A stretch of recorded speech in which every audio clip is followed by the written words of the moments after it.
Hello, everybody. Thank you so much for tuning in today. My name is Jesse Mayfield-Sheehan. I am coming to you live from Warren Field in Brookline, Massachusetts. Here to bring you live coverage of today's high school varsity baseball contest between the visiting Framingham High Flyers and the hosting Brookline High Warriors. Well, it may still only be April here in New England, but would you believe it? A beautiful day for baseball. Who would have guessed with the weather that we had for last week's games that we would actually get such a beautiful day? Sun is shining and the temperature matching it to boot. We're around in the 60s in terms of temperature. Not a lot of wind, a light breeze every once in a while. It's just all in all a beautiful day. And I'm excited to be back here at Warren Field. Unfortunately, I missed Brookline's home opener last week, but now this is officially my first game at Warren Field of 2023, and I couldn't be more psyched, and I hope you guys are psyched to tune in. It'll be Brookline against Framingham. These two teams faced off twice last season, both teams taking the win at home. Framingham defeated Brookline handily out in their neck of the woods. Mercy rule win, I think it was 12-2, but then Brookline got some payback back here at Warren in the later game last season, finishing with an 8-7 win. So now we are reversing the order of where we're playing these games, our first game here at Warren instead, and so we'll see how the results shake out this season. A reminder, as always, if you end up enjoying this live stream, be sure to hit the like button and subscribe to the channel to stay up to date on all my upcoming live streams. Brookline's got 2 more games coming up Wednesday and Friday, and I'm intending to cover both, so be sure to stay tuned for those and plenty more by subscribing to the channel. And if there's anything you'd like to say, I encourage you to say it in the live chat. It could be as simple as Go Warriors or even Go Flyers. I don't care who you're rooting for. I appreciate folks bringing the good vibes in the live chat. Or maybe you've got a player you'd like to give a shout out to. Maybe you're tuning in to watch a family member or a friend play and you want to give them a shout out in the live chat. That's always a good reason. Maybe you want to let us know where you're tuning in from. With these online live streams, folks can tune in from all over the world. So it's always fun to hear about some of the places people are tuning in from. Maybe you notice a technical difficulty with the live stream, either with the video or the audio. It might be something I don't notice on my end, and it might be something I can fix, so don't hesitate to speak up and say something if you notice something. And then if you notice me botching the pronunciation of anyone's names, this one goes out particularly to any Framingham fans that might be tuning in. If you notice me botching anyone's names, please correct me in the live chat. I want to give these student athletes the best coverage I possibly can, and to me, part of that means getting their names right. And on that note, let's get to those names. Let's go through the starting lineups coming into today's contest, and we'll start with the visiting Framingham High Flyers, who you can see currently taking their turn for infield warm-ups before we take to the field officially for the top of the first inning. The starting lineup for the Framingham High Flyers today, leading off the center fielder, number 1, Jeremy Oren. Batting second, the right fielder, number 13, Noah Albright. Batting third, the first baseman, number 10, J.J. Blanchard. Batting cleanup, the catcher, number 9, Lucas Messer. Batting fifth and taking the mound for Framingham today, number 21, Michael Chagnon. Batting sixth, the shortstop, number 11, Robbie White. Batting seventh, the second baseman, number 6, Jace Coleman. Batting eighth, the third baseman, number 2, Josh Berman. And batting ninth, the left fielder, number 5, Kyle Chan. So that is the starting lineup for the visiting Framingham High Flyers. And now let's take a look at the starting lineup for the hosting Brookline High Warriors. Leading off for Brookline today, The shortstop, number 5, Keenan Sawada. Batting second, the center fielder, number 20, Harrison Siegel. Batting third, the first baseman, number 12, Connor Jernigan.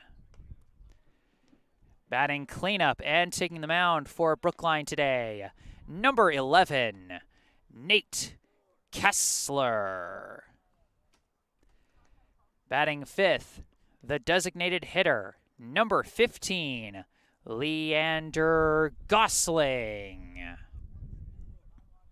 Batting sixth, the right fielder, number 9, Nico Hart. Batting seventh, the catcher, number 14, Avery Melton. Batting eighth, the third baseman, number 2, Owen Hoffman. Batting ninth, the second baseman, number 8, Ben Doctoroff.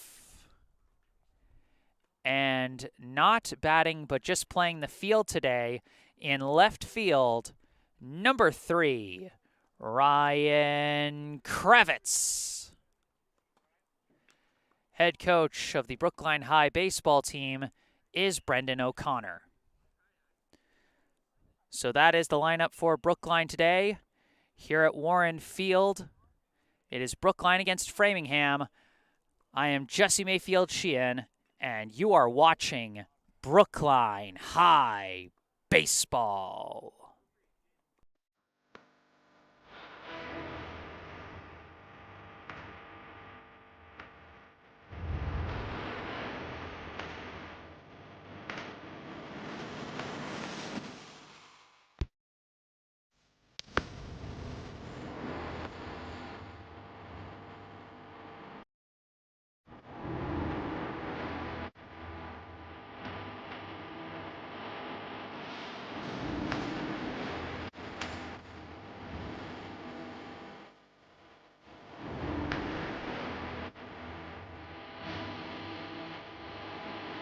Oh my gosh, did he catch that? Ryan Kravitz with the acrobatics out in center. Swing and a miss! Dialchand Erickson gets out of the jam! He makes contact. This is into the outfield. Oh, it was a late takeoff, but it skipped past the center fielder. Dr. Off rounding third. Here he comes. Brookline wins!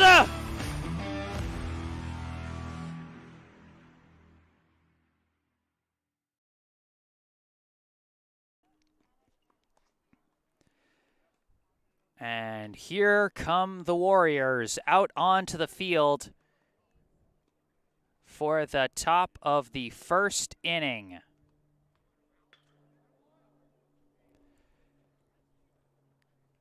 One starter noticeably missing for Brookline, their starting shortstop, James Dialchand Erickson, absent today. Hopefully, whatever reason it is, hopefully it's nothing serious and nothing long-term, and we'll see him back out on the diamond sooner rather than later. But for now, they've got Keenan Sawada taking his spot. Sawada more frequently playing the spot at second base, but today taking a spot at short. Wait a second. I think we've got some last-minute changes. We do. Oh, they've changed the lineup on me, because why not throw Jesse for a loop to start the day? Keep me on my toes. The starting pitcher for today is actually going to be number 9, Nico Hart. So Nate Kessler, who was originally listed as the starting pitcher, is going to be playing third base, and Owen Hoffman, who is listed at third, is going to be taking Hart's original spot out in right. So some last-minute adjustments from Brookline, and Hart taking the mound. Of course, Hart had a very impressive relief outing against Wellesley last Wednesday, threw a strong 5 innings, allowing just 1 unearned run on 3 hits and 4 walks and 1 hit by pitch with 3 strikeouts.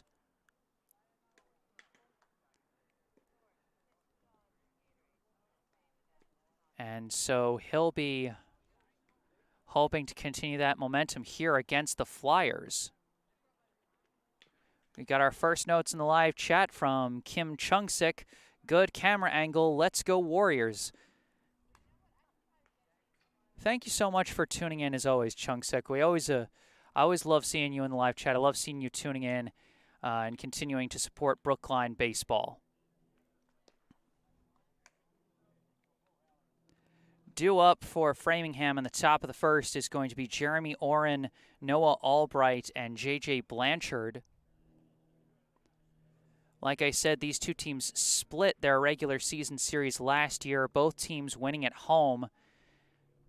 Framingham's offense high scoring in both outings. They won via mercy rule, I think in either 5 or 6 innings last year in Framingham. 12-2, I believe, was the final. But Brookline responded with a win here at Warren Field in the second game of last year's series by a final score of 8-7. So both times Framingham's offense delivered. It was just a difference of how Brookline's offense responded. And so we're going to see how Nico Hart and the rest of the Brookline defense fare against Framingham this time around. It's a new season, a new Brookline team, a new Framingham team. Certainly a number of returning familiar faces from last year's squads, but it's a whole new season, and it's a whole new ball game. And now after that last throw down to second from Melton, we are just about ready to get this one underway.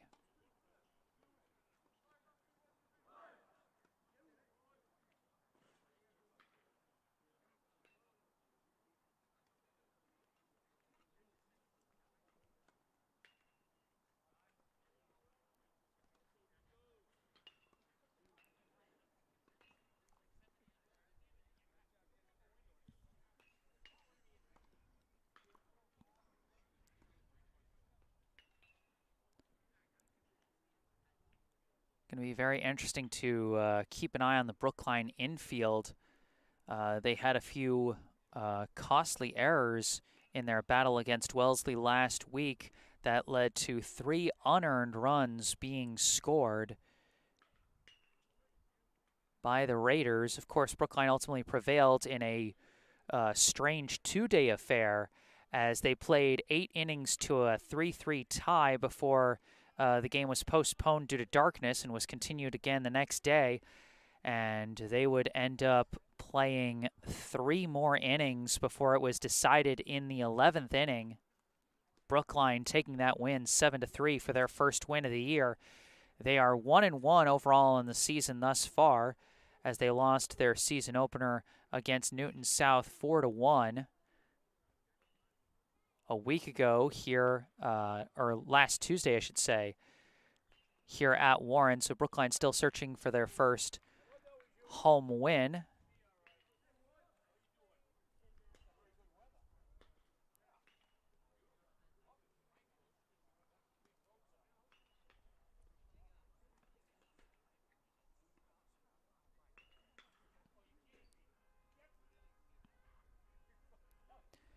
We got another note in the live chat from Barbara Jo Metzger from Buffalo, New York. Go Warriors.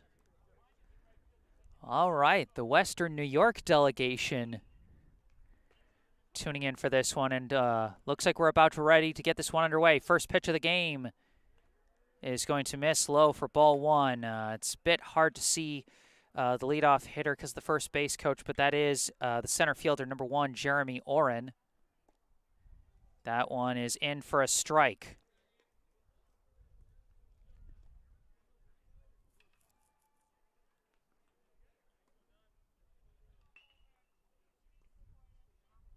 This one comes in low, ball 2. One of the things I've noticed observing Nico Hart pitching last week, he does like to aim low in the zone. Definitely more of a pitch to contact kind of guy, likes to draw those ground balls and low pop-ups and liners. As gets a tip on that one. That's going to be strike 2. And so again, it's going to be interesting to see Brookline operating without their usual starting shortstop, James D'Alchin-Derrickson. Keenan Sawada moving over from second to take that spot, captaining the infield. 2-2 pitch, and Oren skies this one. It's going to stay in the infield. Sawada is under it, backing, and he's got it.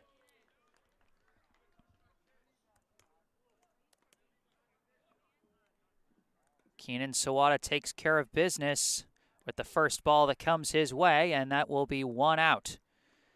Now coming up for Framingham, the right fielder, number 13, Noah Albright.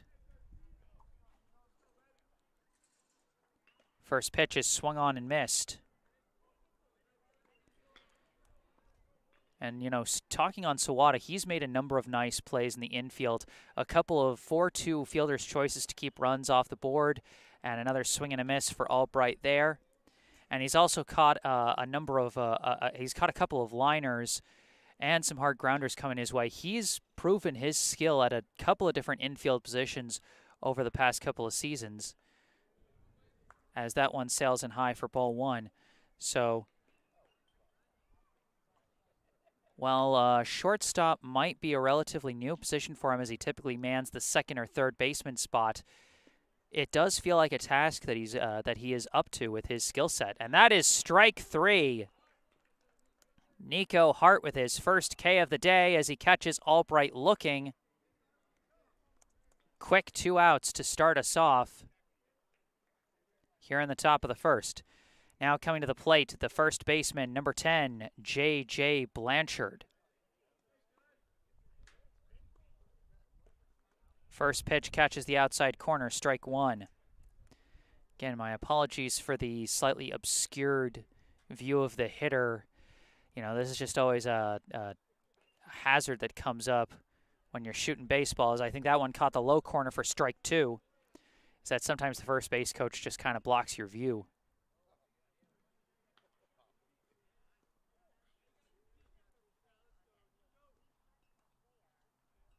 Swing and a miss. 3 pitches, 3 strikes. And Nico Hart puts him down in order to start this game.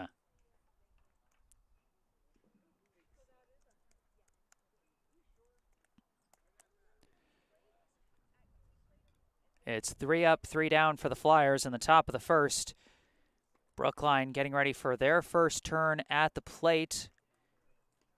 Due up will be Sawada, Siegel, and Jernigan,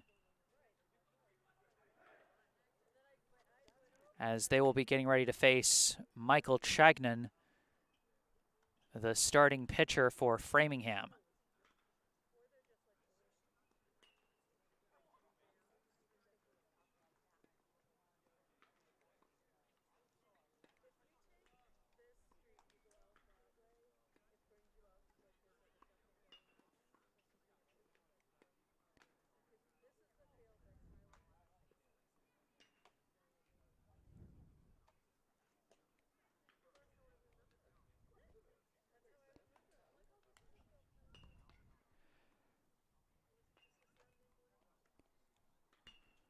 Looking at season stats so far, Sawada coming into this contest batting 2 for 7 with 2 walks, a steal, and 2 runs scored. Siegel batting 2 for 6 with a walk and a team-leading 3 hit by pitches, a stolen base, and 3 RBI.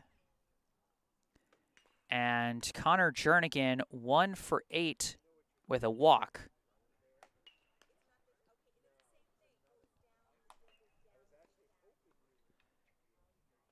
Fun fact, the 3 hitters due up here in the bottom of the first are 3 of just 4 Brookline hitters who have gotten a base hit so far. And the 4th one is the 4th guy in the batting order, Nate Kessler, who is batting 2 for 5 with a walk, 2 hit by pitches, 2 runs scored and an RBI so far this season. So aside from the top 4 spots in the order, everyone's going to be looking for their first base hit of the year in this game.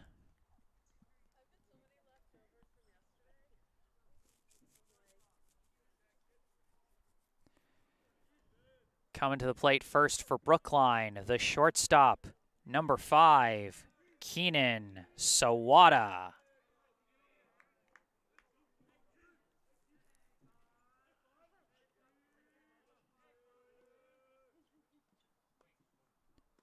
First pitch from Chagnon comes in low for ball 1.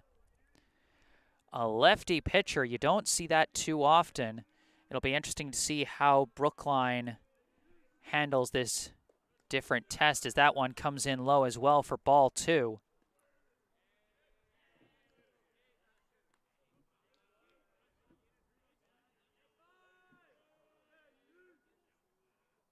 That one comes high and inside, ball 3.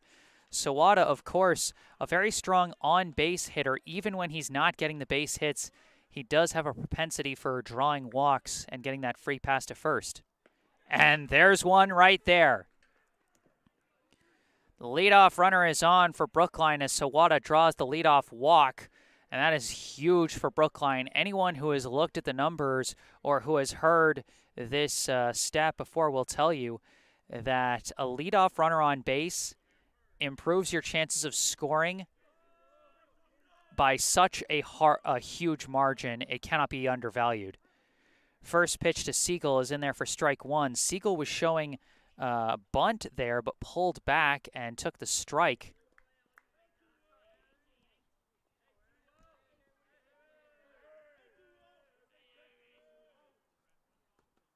This pitch hits him.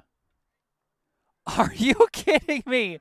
That is 4 hit by pitches in 3 games for Harrison Siegel, and Brookline has 2 runners aboard with nobody out. Oh, looks like they're going to discuss things, though, so don't count it just yet. I think they're debating whether or not it hit him or whether it hit the end of the bat, because if it hit the end of the bat, then that's a foul ball, and that's strike 2. But the call is upheld. It is a hit by pitch. It was very close, so I can certainly understand the Framingham fans' frustration with the call. But, you know, whether the call goes for or against you, and I will say this, even if a call goes against Brookline, it's up to the officials. And you got to respect them, you know, because they are such a vital part of making these games happen. First pitch to Jernigan is low in the dirt, well recovered by the catcher, a harmless ball 1. Sawada was thinking about going, but good coverage by the catcher Lucas Messer on that play to prevent the base runners from moving. The first baseman, number 12, Connor Jernigan. Fun fact, the only player on Brookline's roster currently with 1 hit this season. Siegel, Sawada, and Kessler all have 2. Everyone else has 0. And balk! They called a balk. Oh my gosh.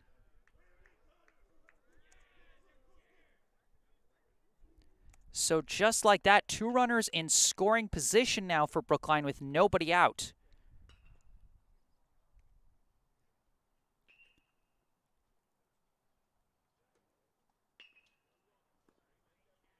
Very high likelihood of a run coming in, but Brookline still has to get the job done. They still got to put a ball in the field of play. Currently the count 1-0 to Jernigan. Big swing and a miss, strike 1. Jernigan's a big guy. He's a big, strong guy, and he's got a big swing. Just got to get that timing right and get that placement of his swing just right. As that one is going to be inside for ball 2.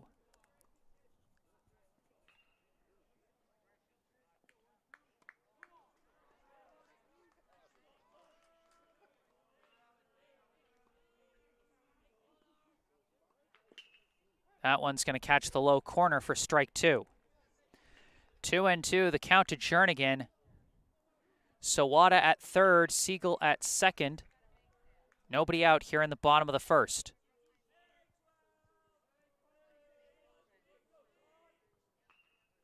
And he cracks it out to left. Left fielder charging in. He's going to catch it. Sawada's going to tag and head for home. Throws coming to the plate. Sawada dives in for the first run of the game. Siegel down to third. Slides in. Safe. It sails into left field, but Siegel holds at third. Connor Jernigan drives in the first run of the game with a sac fly to left.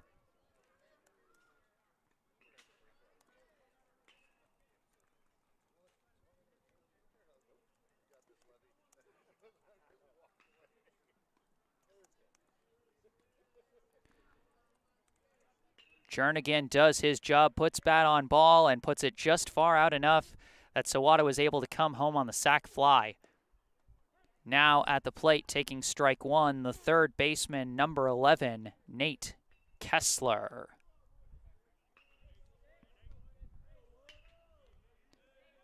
One out, Siegel at third. That one curves in nicely for strike 2. A quick 0-2 hole for Kessler.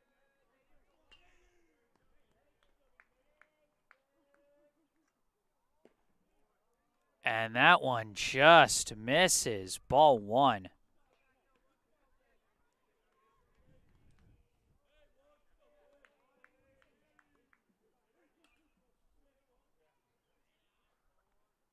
Kessler makes contact. Grounder goes off the pitcher's glove. Second baseman charging barehands. It cannot barehand it. Kessler will reach.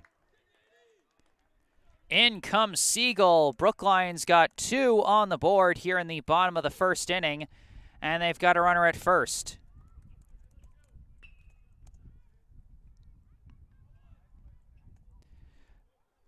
I would personally count that one as an infield single. Maybe it would be someone else would score it as an E4. You know, I'll double check and see what the team scored it as afterwards. But for now, runner at first, 1 down, and that is strike 1 to the designated hitter, number 15, Leander Gosling.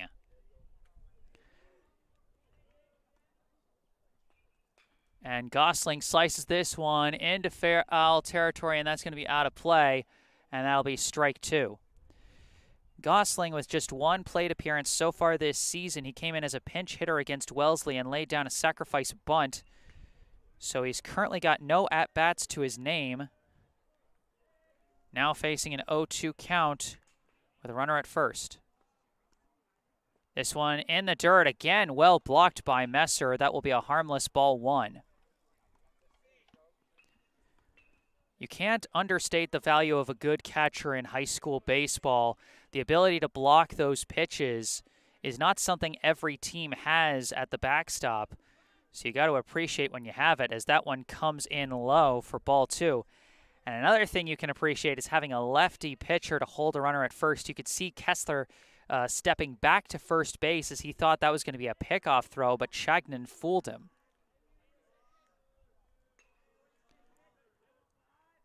2-2 pitch comes in low, ball 3.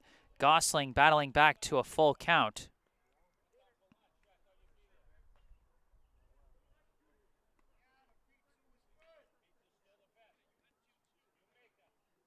Oh no, that was a strike. Yeah, that was strike 3. Okay, so I guess the ump called that a strike, but it lost track of the count. And so, in fact, Gosling goes down on strikes, and now 2 down, as up comes the pitcher, number 9, Nico Hart. First pitch is low for ball 1.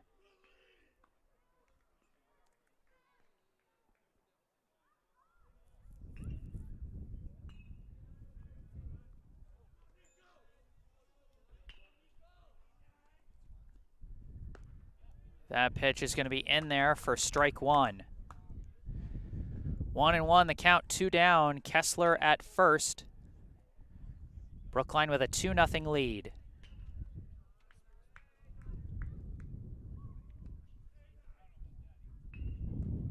This one comes in low, ball 2.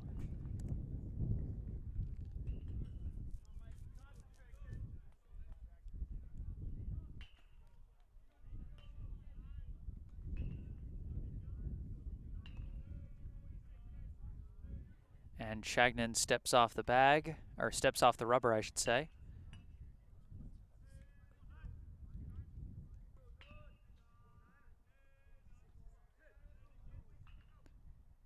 And Hart makes contact. It's a one-hopper to second, picked up and thrown to first, and that'll be out number 3.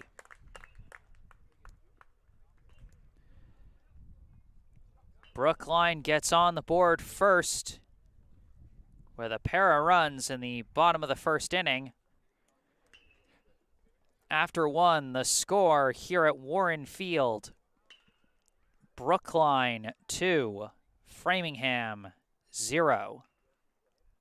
Due up for Framingham will be their 4, 5, 6 hitters, Messer, Chagnon, and White.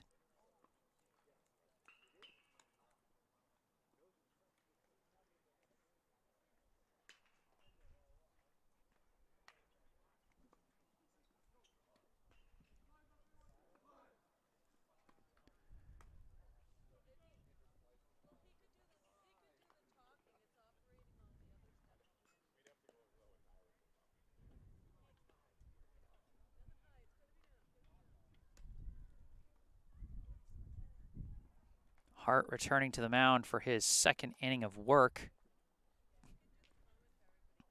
after an impressive first inning that put Framingham down in order with back-to-back strikeouts.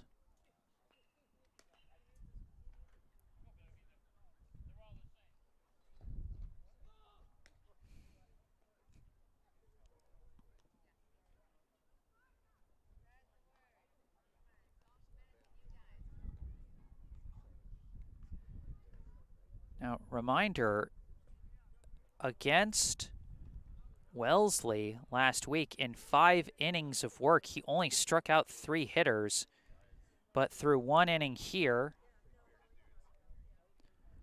already he's got 2. Leading off for Framingham here in the top of the second, the catcher, number 9, Lucas Messer, shows bunt, lays down the bunt, up the first baseline. Hart scoops it up, throws to first, and gets him in time. Well placed up the first base line, almost a very tricky spot, but well fielded by Hart. You know, that one might have rolled up the line just a little bit too much. If Hart had to charge in just a little bit more for a farther throw, then Messer might have beat that one to the bag. That first pitch is going to miss low for ball 1. At the plate now is the pitcher, number 21, Michael Chagnon. And that one's going to be in the dirt, ball 2. Chagnon got Hart to ground out to second to end the first inning, and now we've got the reverse matchup here with Hart on the hill and Chagnon in the box.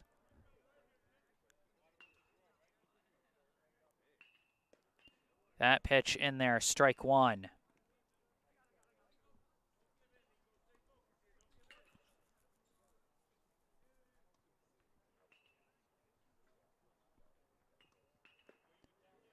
And that pitch is going to miss. 3-1 now the count.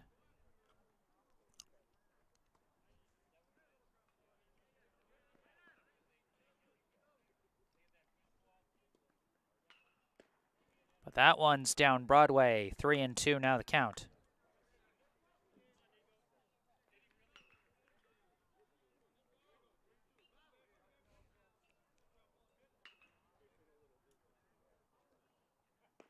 In there, strike 3. Hart hits the outside corner with the payoff pitch. And through just 1 2/3 innings, he's already matched his strikeout total from his 5-inning effort against Wellesley. Now 2 down, base is empty. Up is the shortstop, number 11, Robbie White. White takes the first pitch low for ball 1.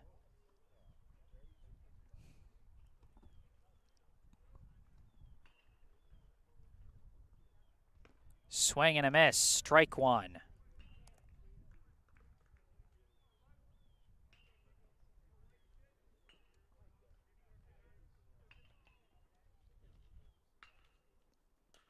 Hits a dribbler Up the third base line, and that's going to be foul.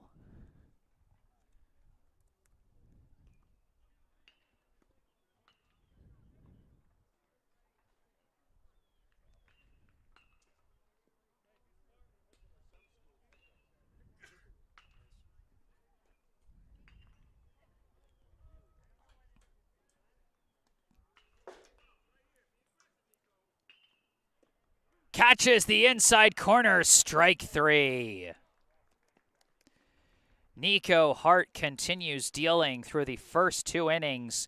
It's been 1, 2, 3 each of the first 2 innings with 4 strikeouts to show for it. And as we head to the bottom of the second inning, the score still Brookline 2, Framingham 0. You know, Nico Hart showed some real potential as a pitcher last year in his one start of the season. Pitched about 5 innings against a strong Braintree squad and really held his own during that outing.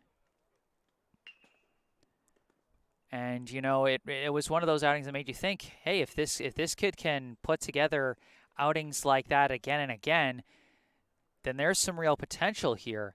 And so far through this season, he is continuing to show that potential. But of course, like with any pitcher, the question's always going to be, okay, but can you keep it going into the next inning, and then the next inning, and the next? Because as any baseball fan knows, all it takes is one bad inning to absolutely blow up all of the goodwill you've built up over any number of innings. But for now, Hart's still going strong on the hill. Coming up for Brookline here in the bottom of the second, it'll be the 7, 8, 9 hitters, Melton, Hoffman, and Doctoroff.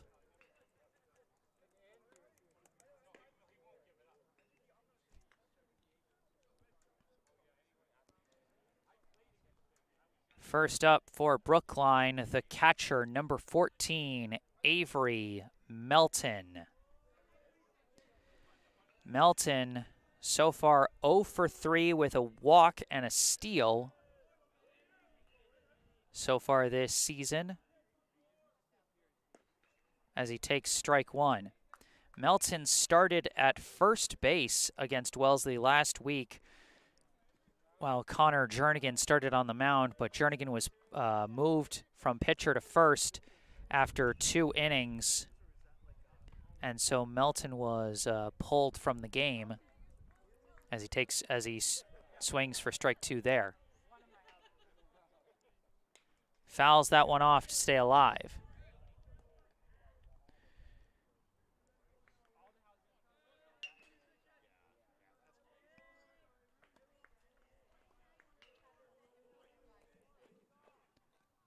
And that one in the dirt. That'll be ball 1.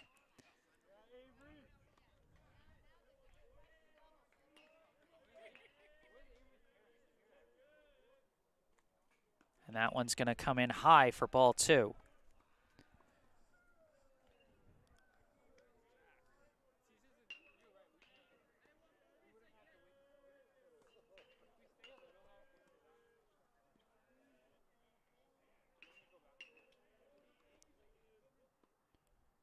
And again, that one misses. 3-2. Melton battles his way up to a full count.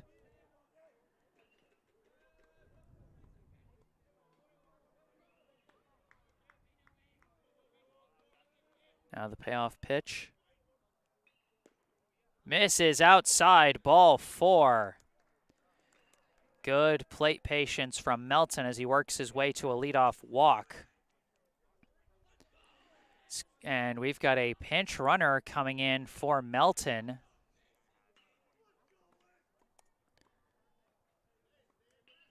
And this is going to be number 18, Alec Robin.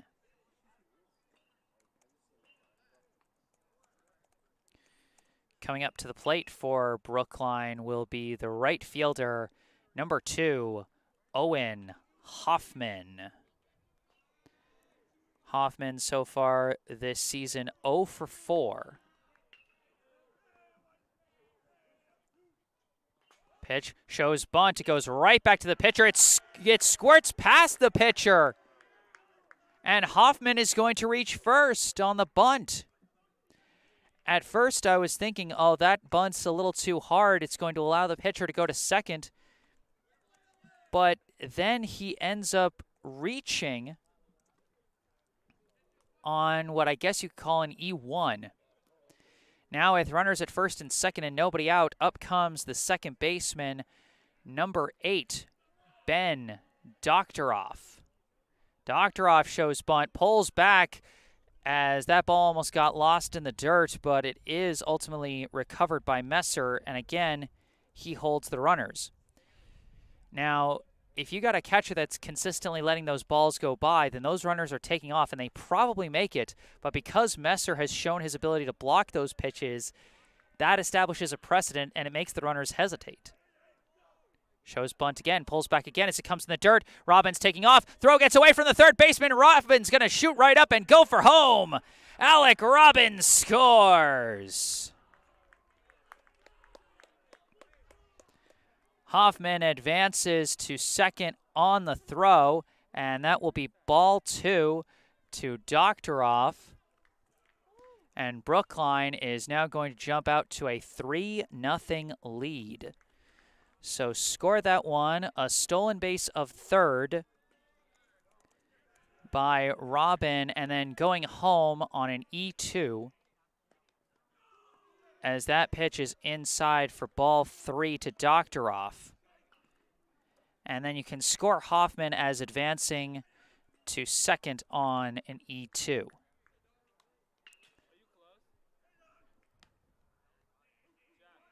Shows bunt, pulls back, and takes strike 1. A 3-1 count now to Doctoroff.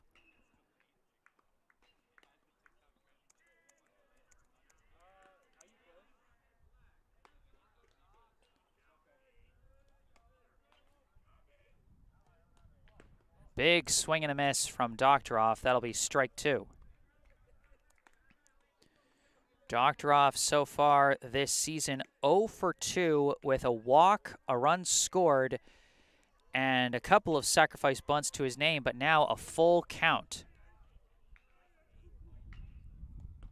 And he takes ball 4. And look at the confidence taking that pitch as he started trotting towards first. He almost started to make his motion towards first even before the pitch was fully in the catcher's glove. And so now runners at first and second. Still no out here in the bottom of the second. We've got a mound visit for Framingham.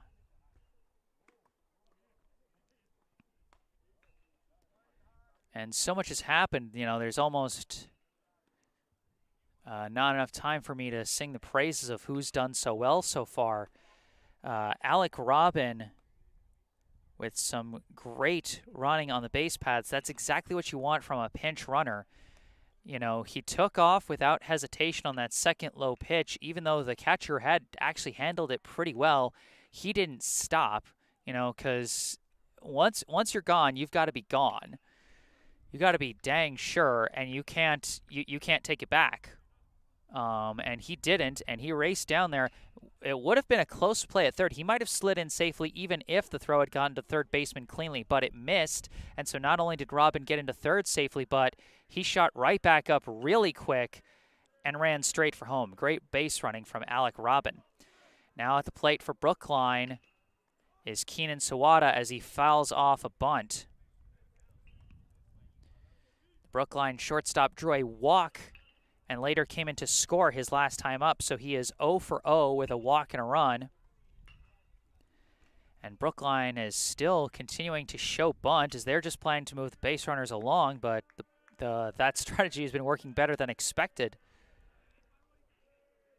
As Chagnon steps off the rubber there to check on Hoffman at second and Doctoroff at first. With the first baseman in, Doctoroff taking a sizable lead, as that one is going to catch the high corner for strike 2 to Sawada. So an 0-2 hole for Sawada. They're probably going to have him swinging at this point.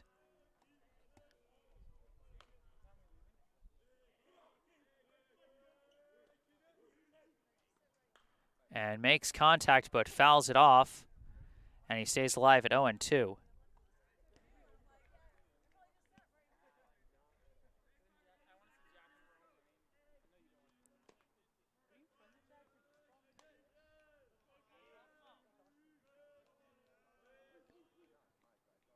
So what a good contact, but right at the first baseman, and the first baseman, after checking the other bases, is just going to tag first.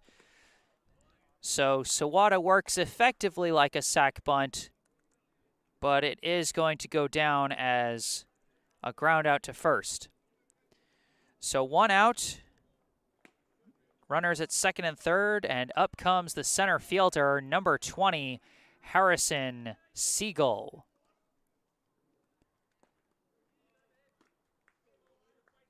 First pitch is going to miss, ball 1. Siegel, his last time up, he was hit by a pitch and later came in to score.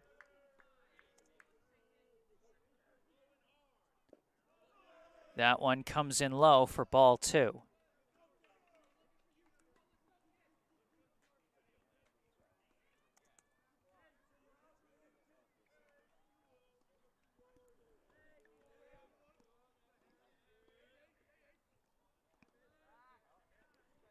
Siegel currently the team leader in RBI with 3, all coming from that game against Wellesley. And he's caught chasing that one, and that's going to be strike 1. And you know that's one he wants back. He knows he got fooled on the curve on that one, and he just couldn't hold up on that swing. 2-1 the count.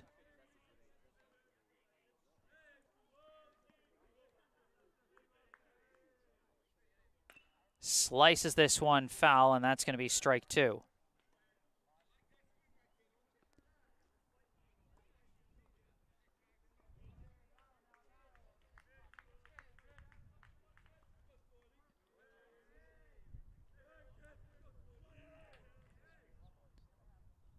Makes contact up the middle, caught by the shortstop, thrown to first. That's going to be out number 2.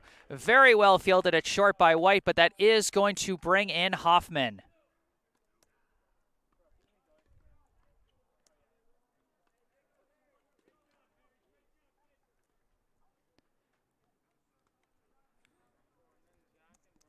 So Siegel does his job, puts the ball in play, and moves the runners along. Brookline now up 4-0. Coming up to the plate, the first baseman, number 12, Connor Jernigan. And Jernigan slices this one for strike 1. Last time up, Jernigan hit a sac fly out to left to drive in Sawada for the game's first run. Funnily enough, between the last 2 games, this is now the 3rd time he's coming up with 2 outs and a runner on third, as that happened to him twice against Wellesley. And he fouls this one off for strike 2. In both those instances against Wellesley, he went down on strikes. He would later get his only hit so far of the season with 2 outs and the bases empty. So he's hoping for some better timing with his hits here. Good contact out to left center. That will drop and skip past the second baseman. Jernigan is going to go for 2. Jernigan down to second with an RBI double. Doctoroff comes in. Brookline's up 5.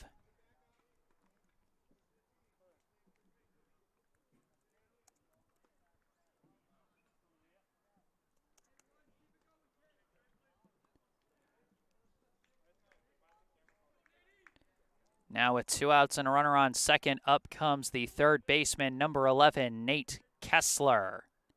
Kessler with some hard contact. Center fielder on his horse, leaping grab, and Oren puts an end to the Brookline rally.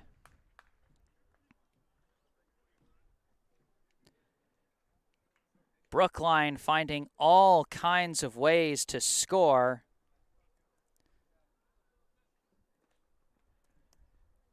So far through these first 2 innings, Our score at the end of 2, Brookline 5, Framingham 0.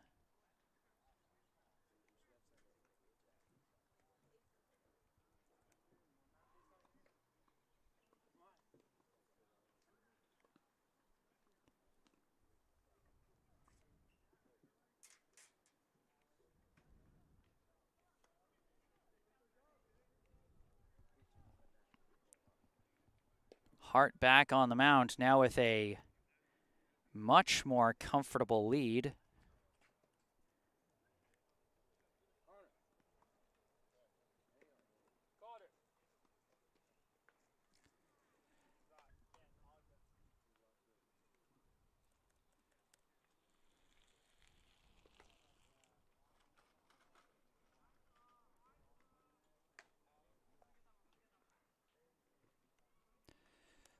Looking at the stats coming in on Game Changer, looks like they scored Kessler's first inning infield hit as a hit, not an error. But Hoffman's weird reach on the bunt was scored as a reach on error.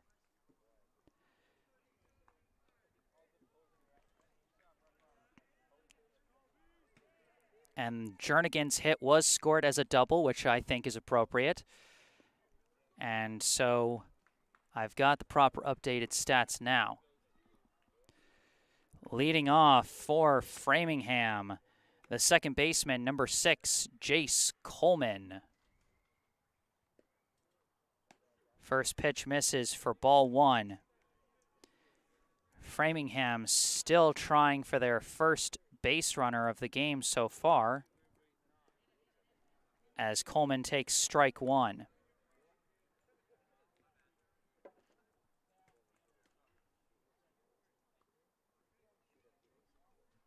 One pitch in the dirt, ball 2.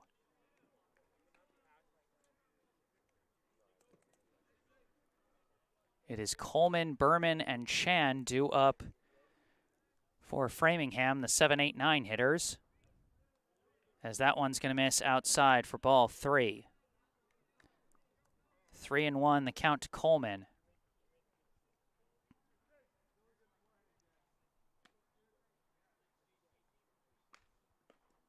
And that one's going to miss, ball 4. So a leadoff walk gives the Flyers their first base runner of the game. And now coming up to the plate, the third baseman, number 2, Josh Berman. Hart checking on Coleman over at first. He's got a very big lead. And this one is going to be sliced. It's going to stay in the infield. Hart tracking it. Lost it! Picked up by Hart. No, he couldn't pick it up. Everyone's going to reach safely. So an infield pop-up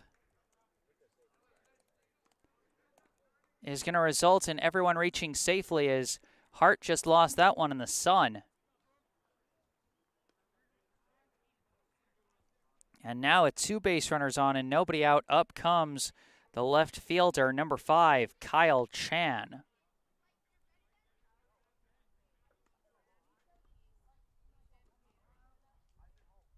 Shows bunt, lays down the bunt, picked up by Hart, thrown to first.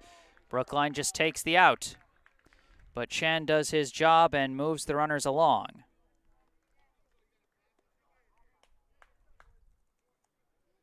Now we cycle back around to the top of the order. This is the oh-so-dangerous second time through the lineup. And at the plate now with 1 out and runners on second and third, the center fielder, number 1, Jeremy Oren. First pitch is sliced, foul and out of play. Oren, his last time up, he popped out to the shortstop on the shallow left field grass. Now up with 2 runners in scoring position. And that one catches the corner for strike 2.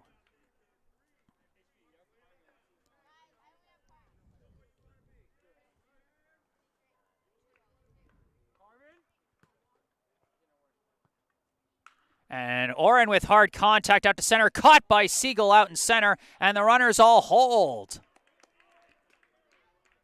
Well tracked by Siegel out in center, and that hit just a little too hard, a little too fast, and looked a little too close to a hit. And so the runner wasn't tagging up at third, waiting to take off, and instead all the runners are forced to hold. So now a big out get for Hart, and with 2 down and 2 runners on, up comes Noah Albright, who swings and misses for strike 1. Albright, the right fielder, went down on strikes his last time up.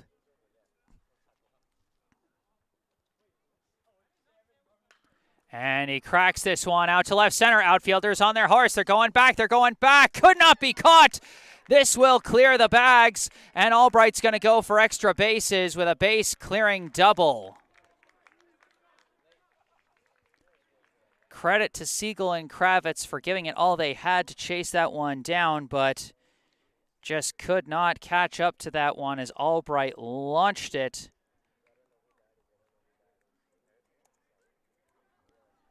And that'll be a 2-run double that brings in both Coleman and Berman. And now up to the plate, the first baseman, number 10, J.J. Blanchard. That first pitch is low for ball 1. Blanchard also went down on strikes his last time up.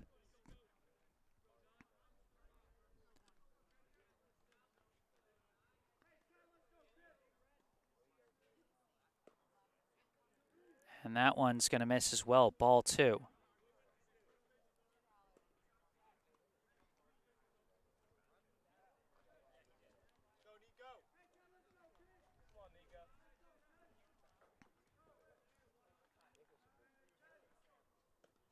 That one catches the low corner for strike 1.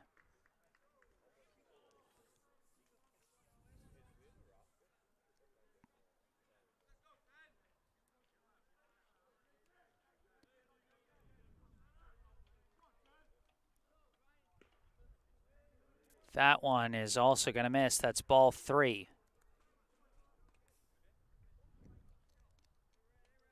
Albright at second, 2 down, 3-1, the count to Blanchard.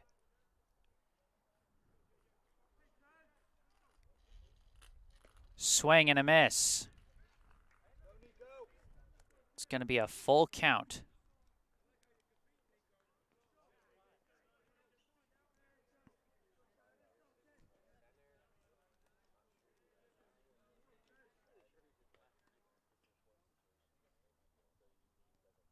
Swing and a miss, and Hart gets out of the inning.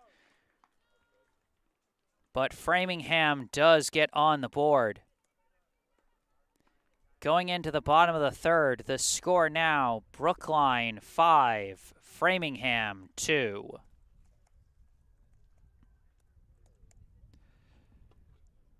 So I'm going to double check and see how they scored that one pop-up play. That was Berman. And they scored that one as an infield hit, which I had a sneaking suspicion they might. Because, you know, if someone misjudges where the ball is, that doesn't count as an error. It only counts as an error if you miss, if it hits your glove and you fail to field it, or if your throw goes wild. So as weird as it may seem that pop-up did not result in an error, that's the way the ruling goes.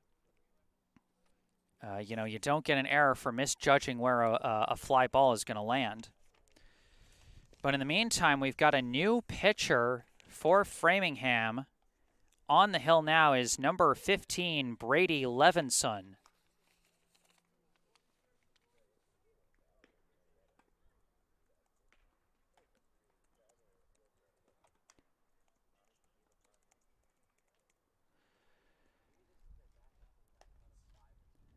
So Michael Chagnon pulled after 2 innings.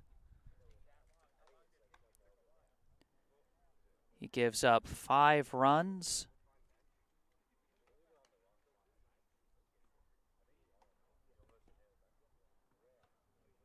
I would say 4 of them earned. Maybe less. I'd have to double check, but either way, it's Levinson's show now on the hill for the Flyers.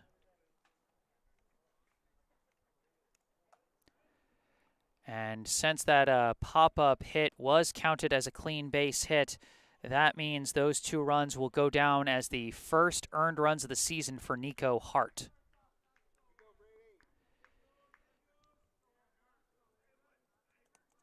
Leading off for Brookline, the designated hitter, number 15, Leander Gosling. First pitch in there for strike 1. Gosling, his last time up, he went down on strikes.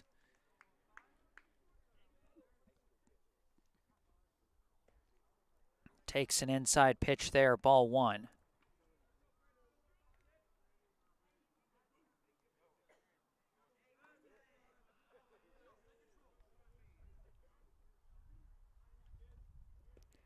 That pitch is going to come in high, ball 2.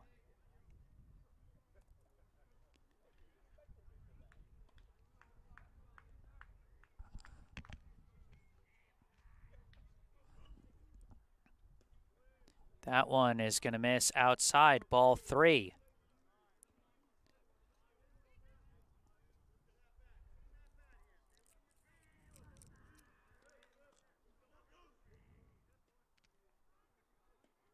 That one is going to hit the zone, strike 2. Full count to Gosling.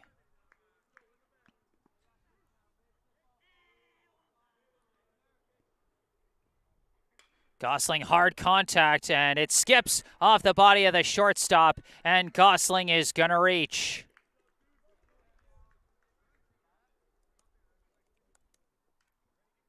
You know, that's one that on instinct I would call an E6. I'll double check the scoring between innings.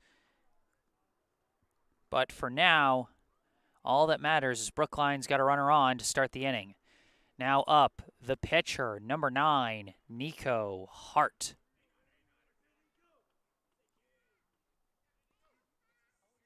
Hart with hard contact right at the first baseman, and they've caught Gosling between the bags after tagging first. It's a rundown, and Gosling could not evade the tag, and that is going to be a double play.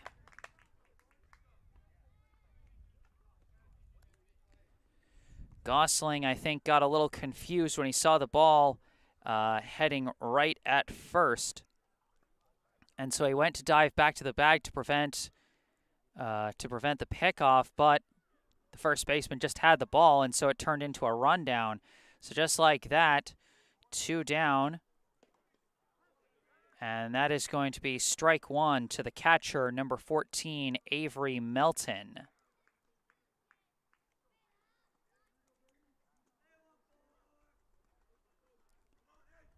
Melton, his last time up, he drew a walk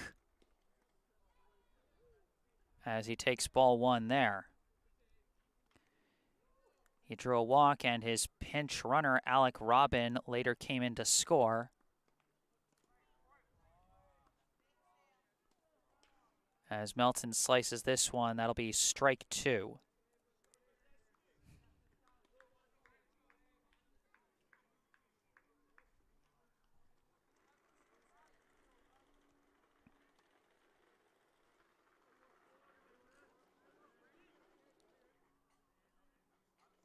Swing and a miss, and that's going to be strike 3. And so for the first time today, Brookline is held scoreless. We are 3 innings in here at Warren Field. Our score after 3, Brookline 5, Framingham 2.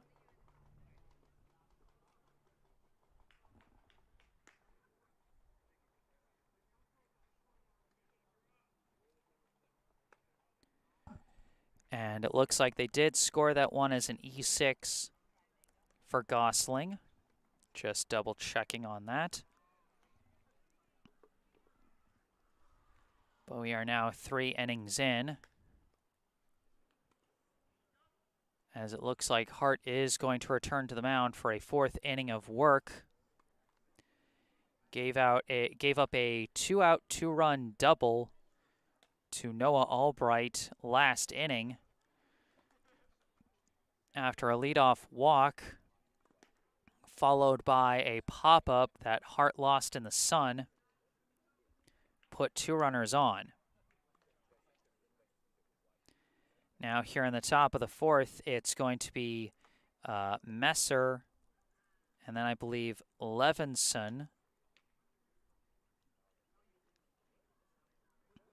and then White.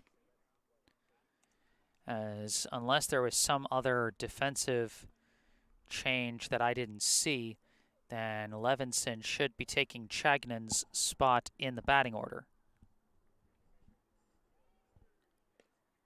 But it doesn't look like it. It looks like Levinson is getting ready to bat this inning.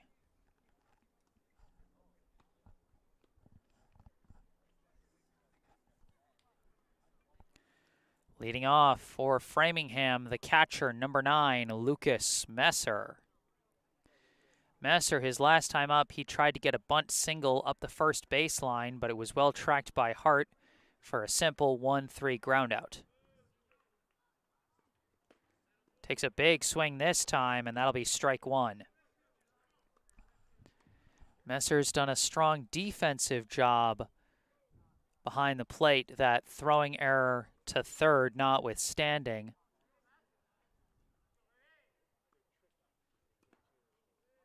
And he takes that one inside for ball 1.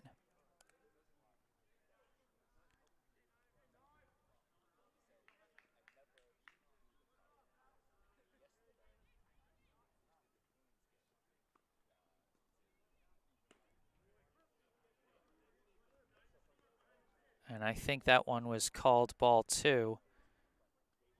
Sometimes I have trouble seeing the official through the first base coach.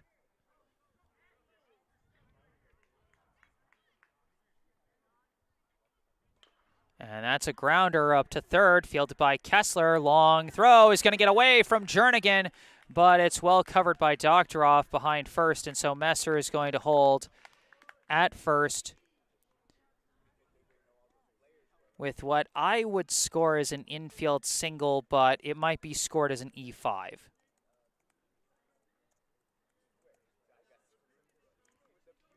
Either way, leadoff runner is aboard for Framingham. And now up to the plate, the pitcher, number 15, Brady Levinson.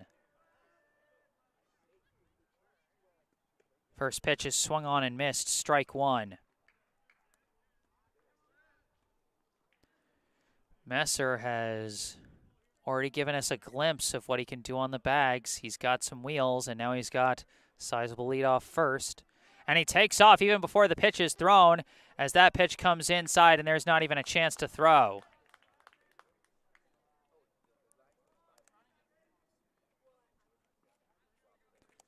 A gutsy jump toward the bag by Messer, as Hart wasn't even looking. Hadn't even really started his windup, but didn't see him. That one's going to catch the low corner for strike 2.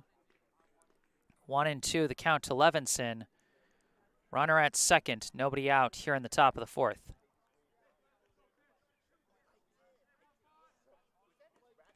And swing and a miss. Might have got a piece of it, but it is snagged by the catcher.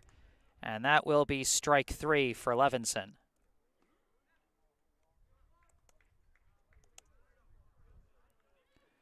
Now up, the shortstop, number 11, Robbie White. First pitch in the dirt, but chased by White. That'll be strike 1. Well blocked by Melton there. White, his last time up, he went down on strikes to end the top of the 2nd. Now up with 1 out and a runner on second. Runner takes off for third. Throw down to third. Skips in. And they got him at third. A big play by Avery Melton and a nice catch off the bounce by Nate Kessler to apply the tag as Messer is caught at third. That is a huge outget for Brookline.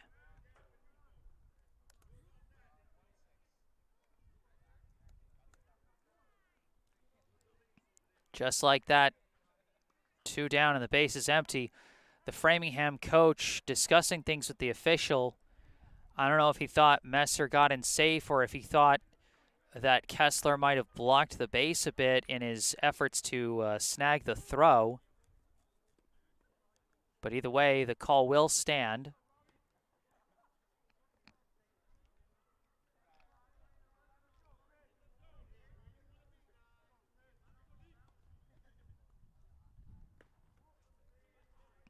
And that pitch is going to be ball 2.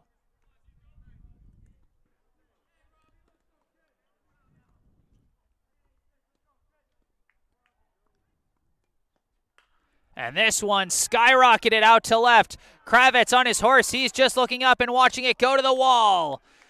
Picked up by Kravitz and thrown back into the infield as White secures a 2-out double.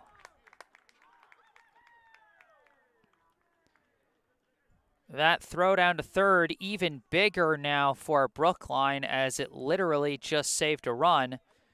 White with a towering double out to left. And now coming up to the plate is the second baseman, number 6, Jace Coleman.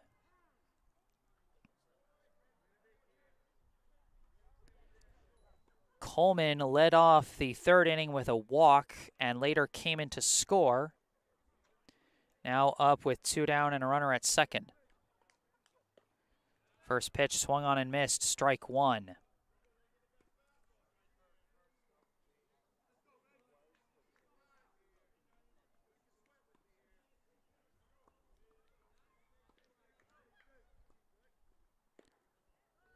That pitch outside, ball 1.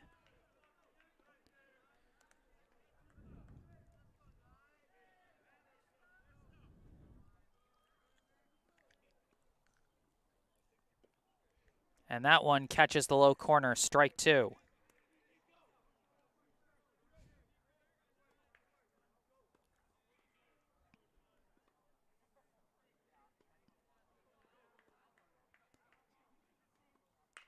Hard contact out to right. Hoffman is not going to catch up to it. That is going to bring in a run for Framingham. Coleman is going to try for 3, and the throw got away from the cutoff man. Sawada picks it up, throws down to third, and he just slides in safe with an RBI triple. Two big swings of the bat for Framingham, and it's now just a 2-run game.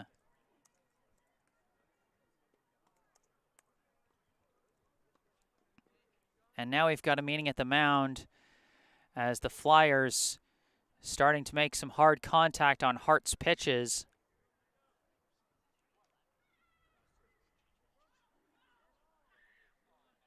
But it looks like they're going to stick with Hart for now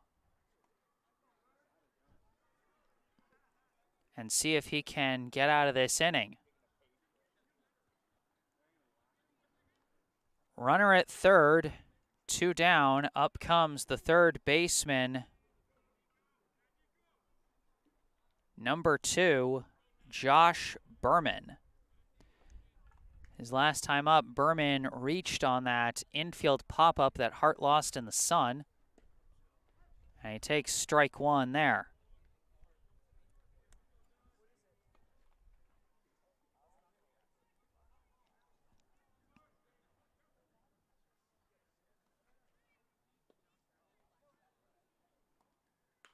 This one is going to be sliced foul. Berman's in the hole at 0-2.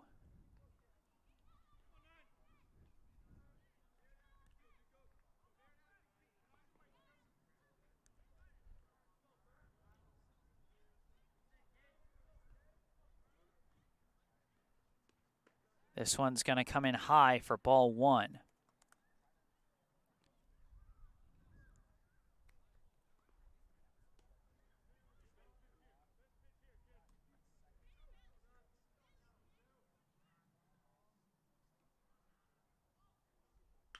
Hard crack of the bat. That's going to go up the middle, and that's going to bring in another run.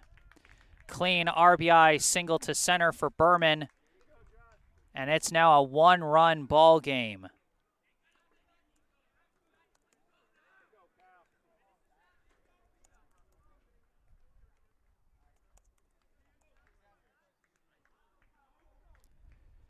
Now up to the plate, the left fielder, number 5, Kyle Chan. First pitch is sliced off foul.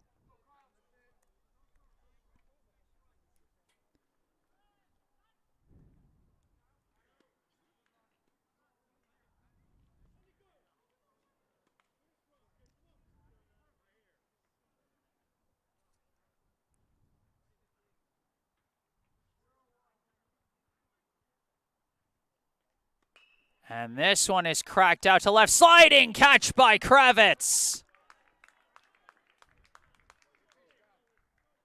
Kravitz helps get his pitcher out of a tough inning there. 2 more runs are put on the board by Framingham. And this is now a 1-run ball game. Our score going into the top of the 4th, our score going into the bottom of the 4th, excuse me. Brookline 5, Framingham 4. You know, I give credit to Nico Hart for standing in there after a number of big swings off his pitches and just continuing to keep throw strikes. That's what you want to see out of your pitcher.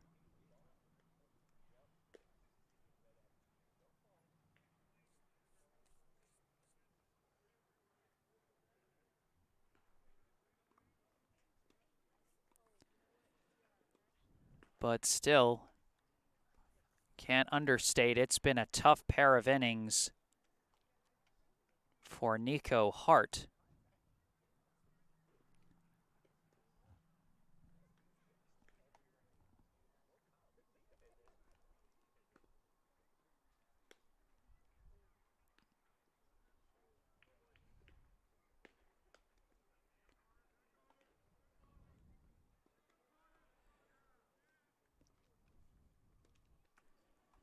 And looks like that that first play was scored as an E5. Not that it affects the earned runs.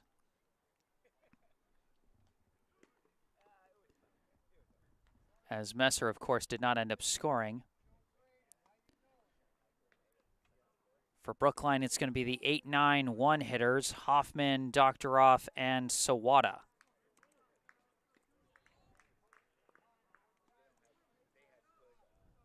Levinson back on the mound. First pitch comes in over the head of Hoffman, and that will be ball 1. Hoffman, his last time up,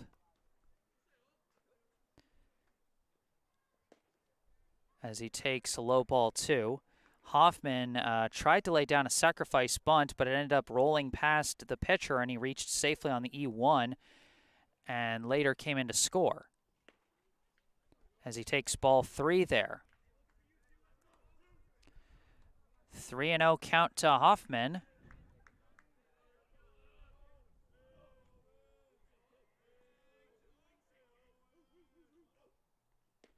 And he's going to take strike 1.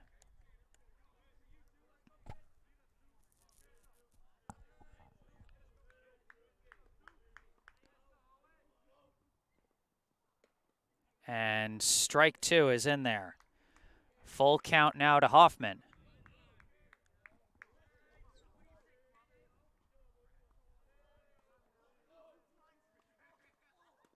And Hoffman slices this one. It might stay in play. First baseman tracking it. Blanchard makes the grab for out number 1.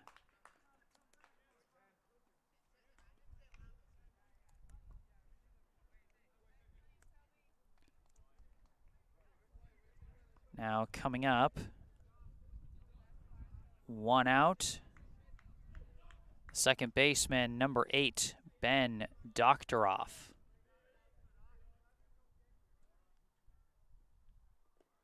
First pitch in the dirt, ball 1. Doktoroff, his last time up, he reached on a walk and later came in to score.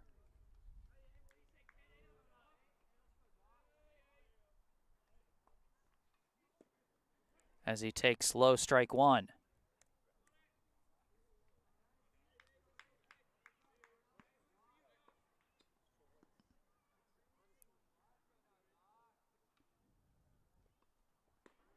And that one comes in high, ball 2.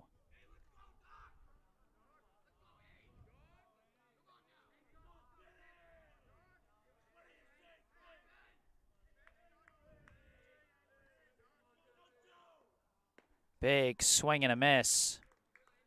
Strike 2 to Doktoroff.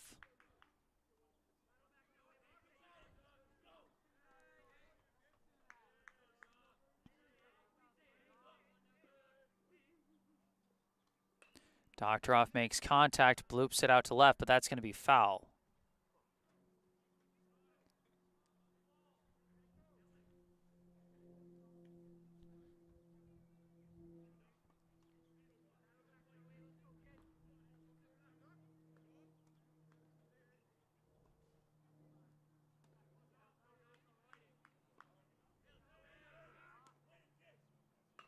And Doktoroff again reaches out, and his defensive swing fouls it out of play off the tree, and he stays alive again at 2-2.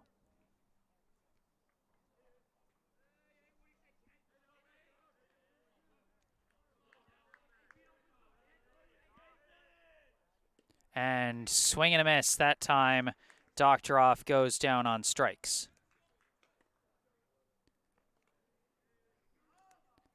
So a couple of hard-fought at-bats, but still a couple of big out-gets for Levinson. Now 2 down and the base is empty. Up comes the shortstop, number 5, Keenan Sawada.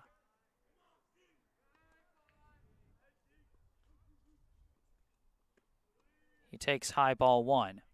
Sawada 0 for 1 so far today with a walk, a ground out, and a run scored.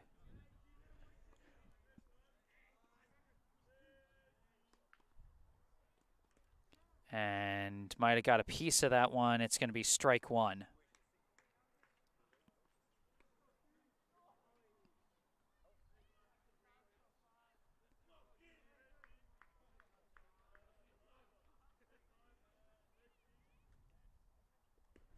Takes high, ball 2.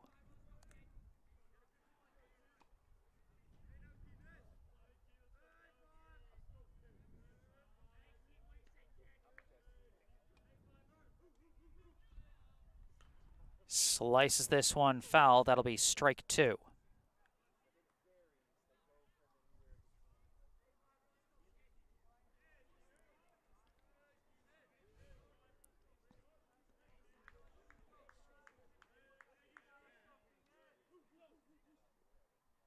And Sawada, defensive swing, fouls it off. Stays alive at 2-2.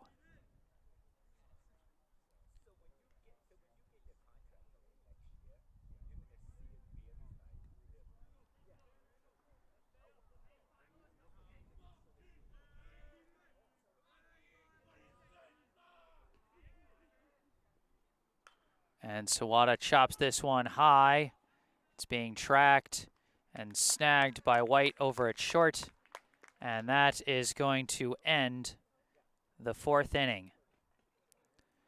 Through 4 here at Warren Field, the score, Brookline 5, Framingham 4. At this 4th inning break, I'd like to take a moment for a local charity spotlight.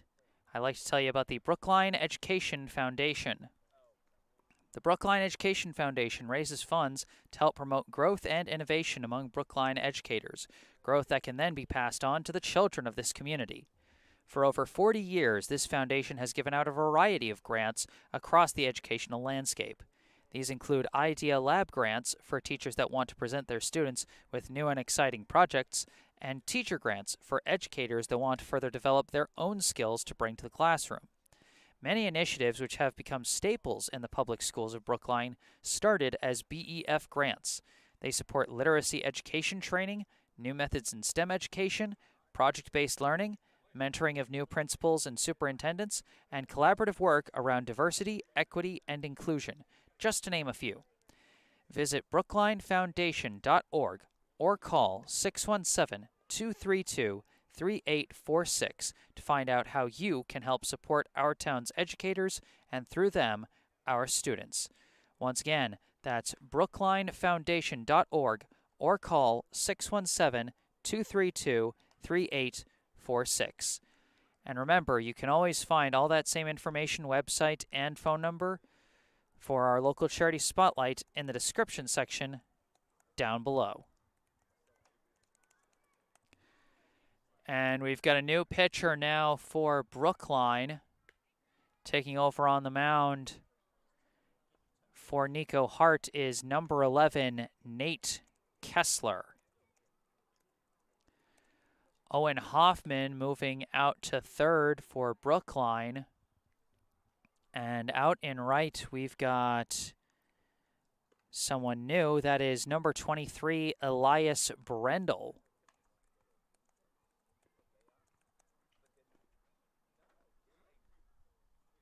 Can see him out there. A recent JV call-up.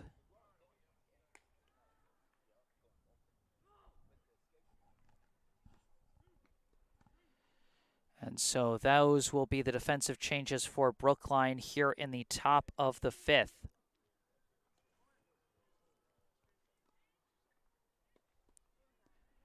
And it's going to be the top of the order that Kessler is going to be facing Oren, Albright, and Blanchard.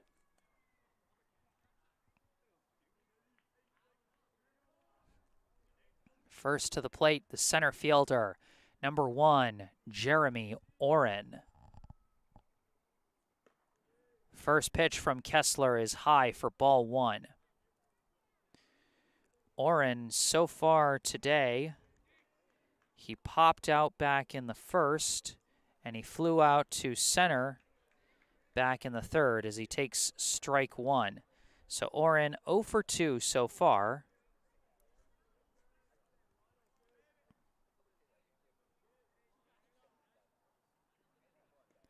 That pitch going to come in high for ball 2.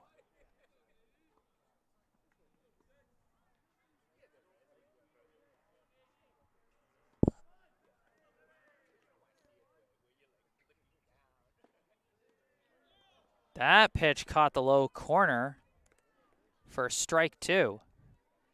I think I heard some Framingham fans didn't like that call, but it will be a 2-2 count to Oren.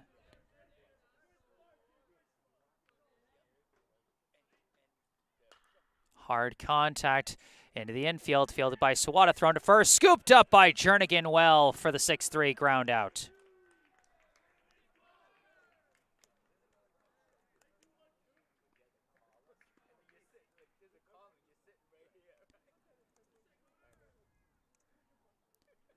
You can just see the advantage of having a good first baseman with good range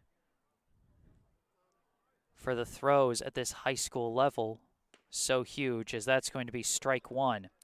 At the plate is the right fielder, number 13, Noah Albright. 1 for 2 today with a 2-run double and a strikeout as he fouls that pitch off for strike 2.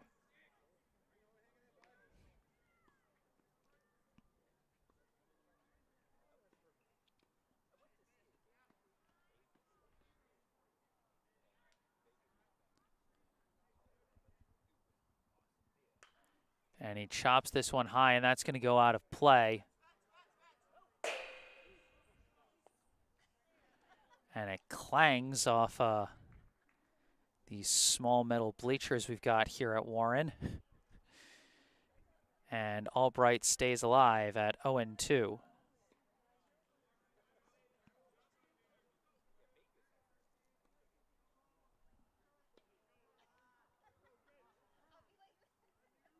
And timeout called by Albright.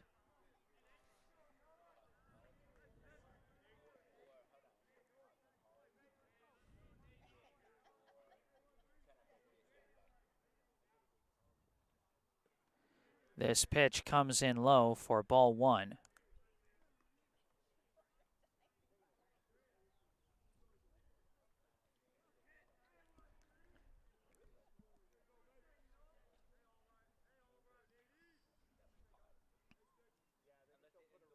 And that one comes in high for ball 2.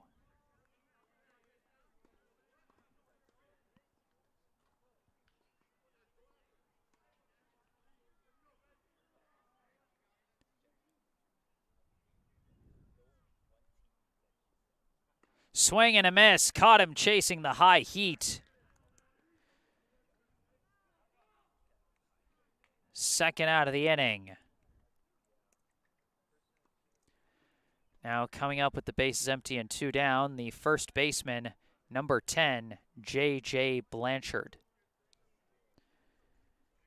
Blanchard 0 for 2 so far with a pair of strikeouts as he takes the first pitch outside for ball 1.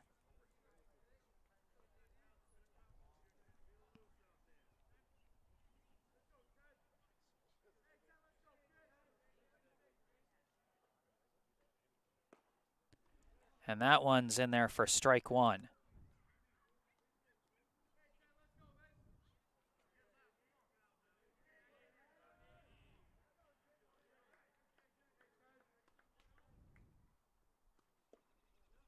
And that one's going to be low for ball 2. 2-1 the count to Blanchard.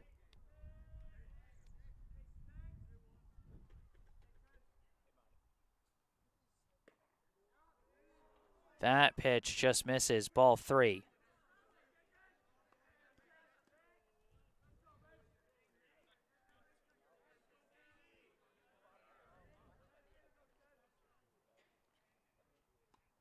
And that one's going to come in high for ball 4.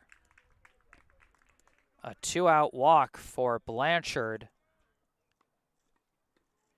And now coming up is going to be the catcher, number 9, Lucas Messer. Messer so far has grounded out on an attempted bunt and reached on an E5 and stolen second before being caught stealing third.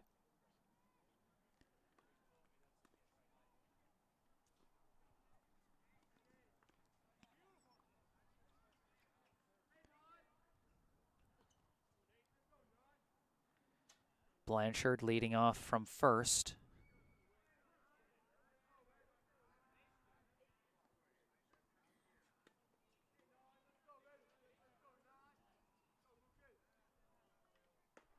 First pitch comes in high, ball 1.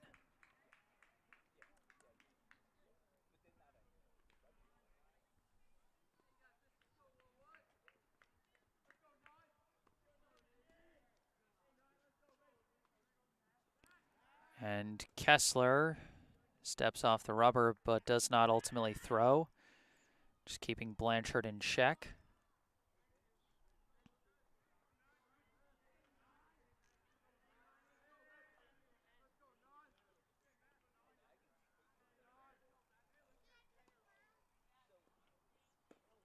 That pitch catches the low corner, strike 1.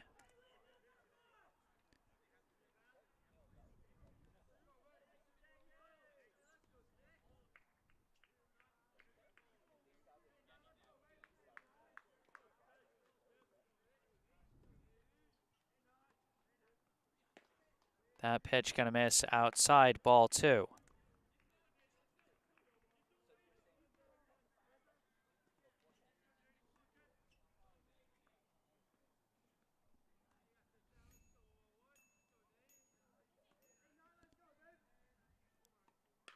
This one is going to be sliced foul and out of play.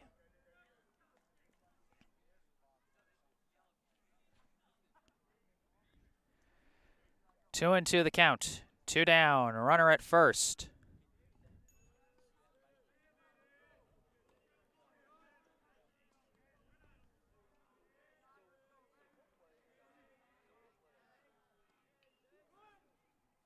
Blanchard thought about taking off but decided against it, and that might have spooked Kessler mid-windup as that one misses.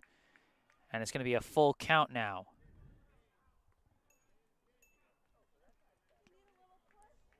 Full count, 2 outs. Tying run at first here in the top of the 5th. Blanchard taking a sizable lead off from first. Runner taking off, and it doesn't matter as that pitch misses outside.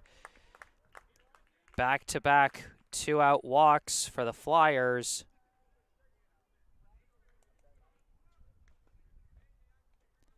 And now coming up to the plate, the pitcher, number 15, Brady Levinson. Levinson 0 for 1 with a strikeout so far today.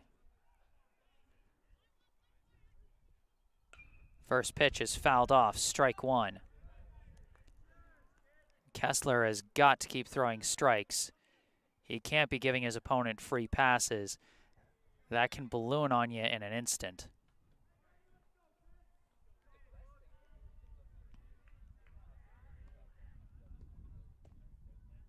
That pitch just misses, ball 1. Blanchard, the potential tying run at second.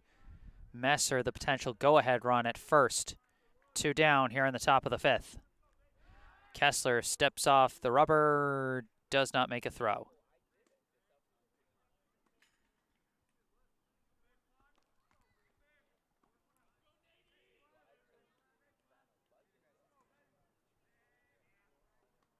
Swing and a miss. 1-2 the count to Levinson.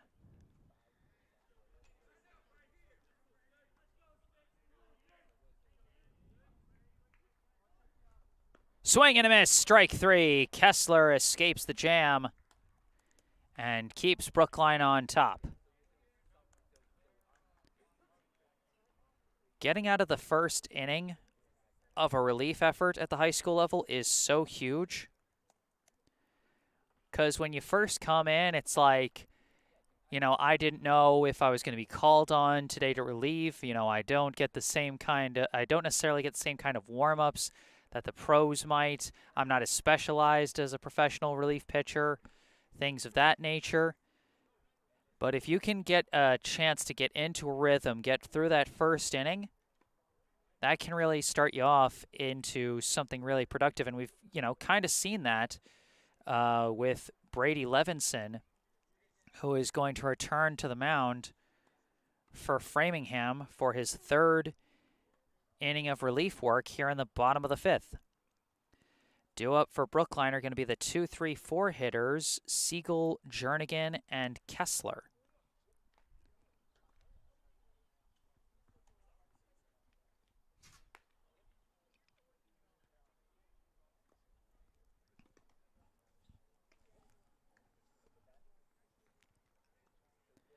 Levinson so far yet to give up a hit. It's been a reach on error, a ground out double play, a strikeout, pop out to first, a strikeout, and a pop out to short.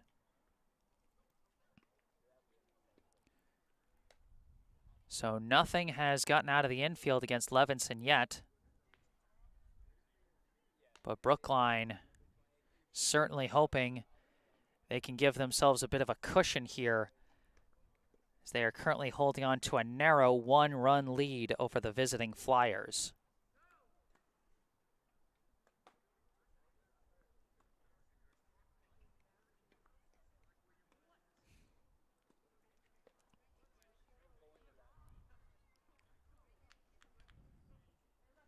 There's the throw down to second, and we are ready to start this inning. Leading off for Brookline, the center fielder, number 20, Harrison Siegel.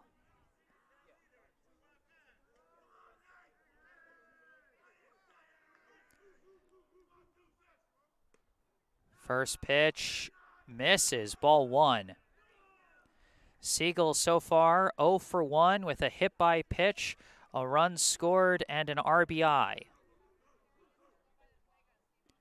Caught chasing in the dirt, strike one.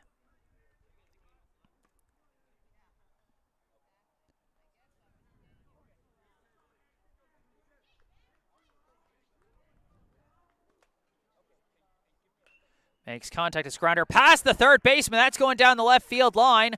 And Siegel is just going to hold at first. Not going to try and risk anything. Just a clean base hit to lead things off here in the fifth.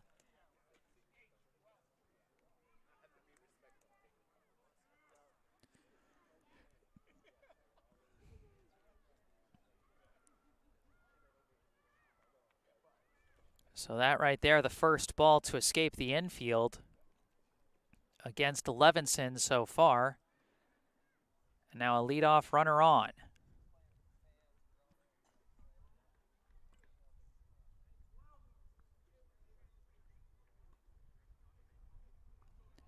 And so far, between the two teams, there's only been one instance out of about 5 leadoff base runners. Only one time did not result in any runs scoring that inning. Throw back to first. Siegel dives back safely. And, of course, that one time it didn't result in runs was when that reach on error by Gosling was followed up by a ground-out double play. First pitch to Jernigan. Hard swing. Fouls it off. Strike one. The first baseman, number 12, Connor Jernigan. He is 1 for 1 so far today with a double, a sac fly, and 2 RBI. Siegel takes off for second. Big swing and a miss from Jernigan. Siegel slides in safely with the steal.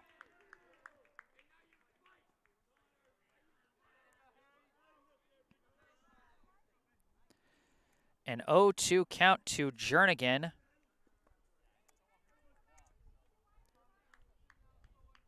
But now a runner in scoring position for Brookline. Slices this one foul and out of play.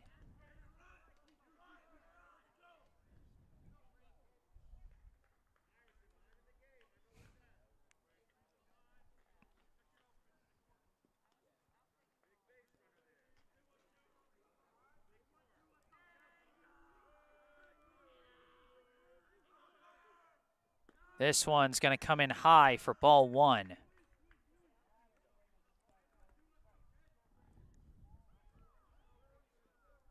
One and two, the count to Jernigan. Siegel stands at second with nobody out. Slices this one, foul and out of play. Jernigan continues to battle. Still 1 and 2 with nobody out and a runner on second. Brookline trying to build on a 1-run lead.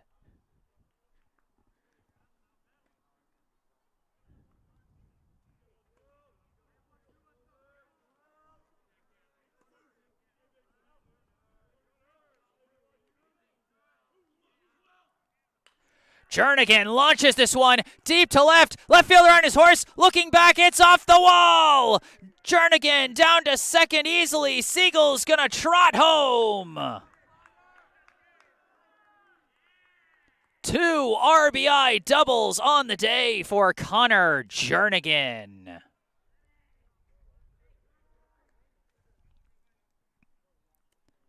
What a day for the Brookline first baseman. 2 for 2 with 2 doubles and a sac fly and 3 RBI.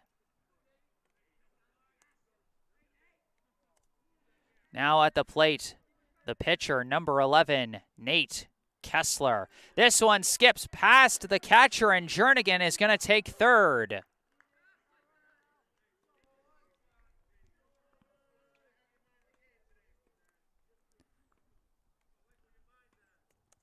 So a wild pitch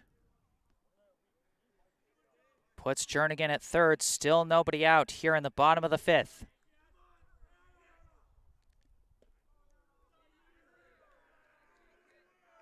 That pitch, I believe it missed for ball 2. I couldn't tell if the ump signaled a strike. But I believe the count is 2-0. Kessler pops this one out to right. It's going to drop. Clean single for Nate Kessler, and that's going to bring in Jernigan.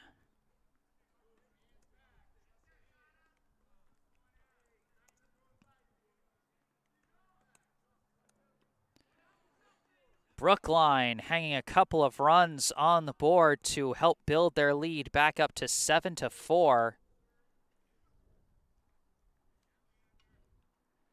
Some big swings from the meat of their lineup. Harrison Siegel starts off with a leadoff single. Jernigan launches a double off the left field wall. And then Kessler follows up with a single to right center. And we are going to have a pitching change for Framingham.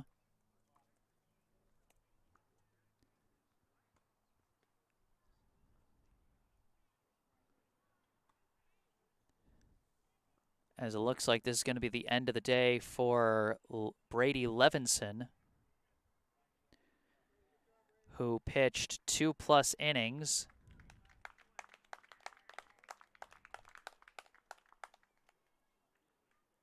And now taking the mound for the Flyers will be number 1, Jeremy Oren. I don't quite know who's taking his spot in center field. It looks like Levinson's going back to the bench.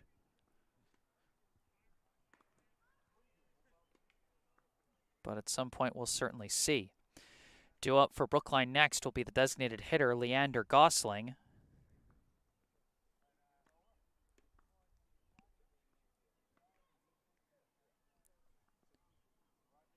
But I talked about the strong day that Jernigan is having. How about the day for Nate Kessler?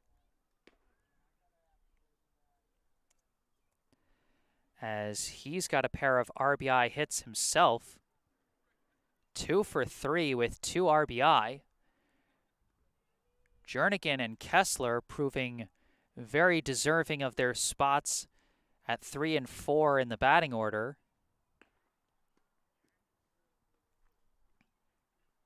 You know, Jernigan showed his ability to drive runs in.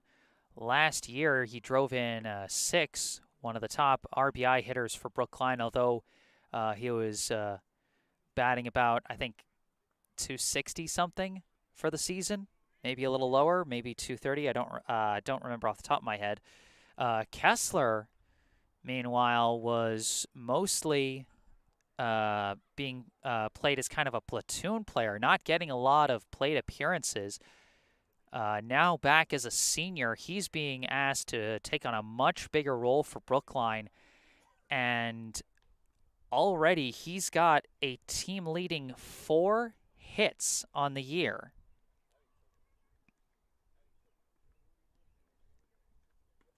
And so what a big step forward the senior is taking. And, you know, it's always so great to see players that, you know, have sort of worked their way up from the bottom the old-fashioned way, come in as veterans and bring their game to that next level. You know, really reflect all the work they put in to grow their game to where it is now. As Kessler leads off from first, up comes Gosling. First pitch to Gosling is in for strike 1. Gosling 0 for 2 so far today, a strikeout and a reach on error. And Gosling fouls that one off for strike 2.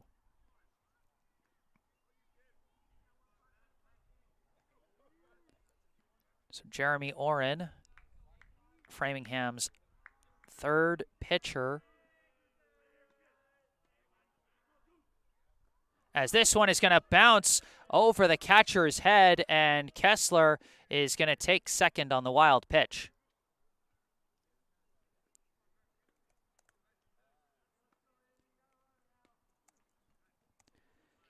So Brookline now with another runner in scoring position.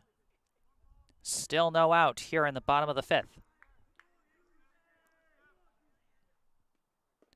This pitch is low and away, but well blocked this time by Messer. 2-2 the count.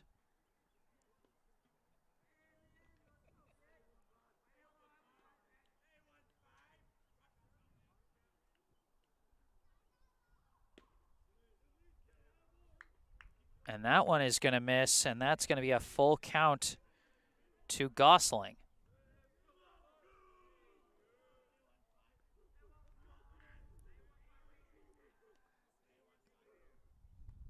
And that one is in there for strike 3. Gosling thought he had the walk, but instead, that'll be a strikeout.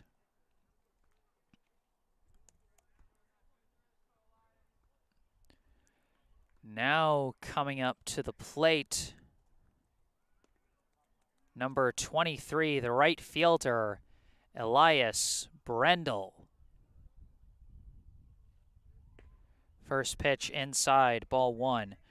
Brendel making his varsity debut today, and this will be his first career plate appearance.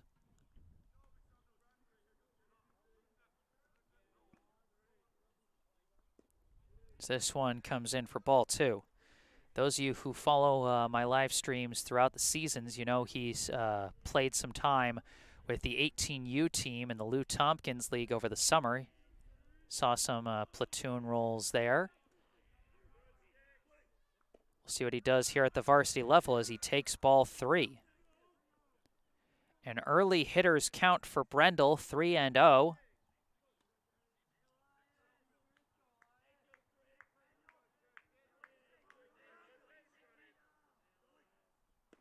And that's going to be a 4-pitch walk.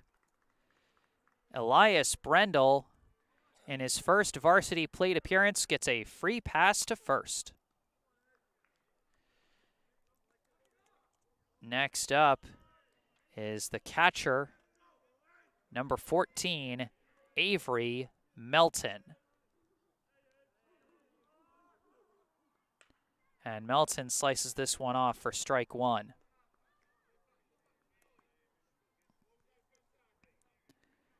Melton, his last time up, struck out to end the 3rd.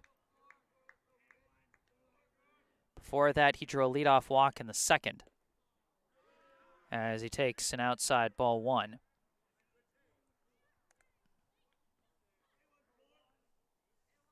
Melton still searching for his first hit of the season. Could be a good chance here with runners at first and second. So this one's going to miss outside ball 2.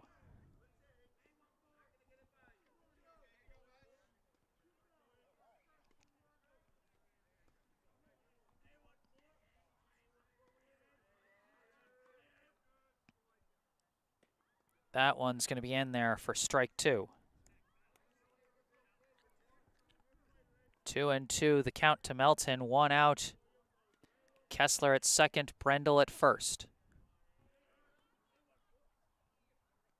Melton chops this one into foul territory. That's well out of play.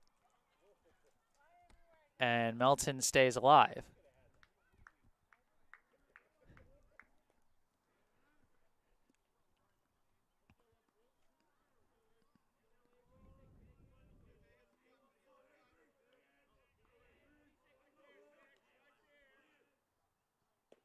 This one outside.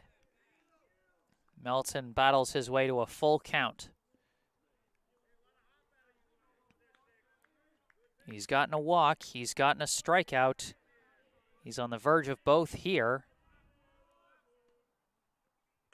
Slices this one foul and continues to battle.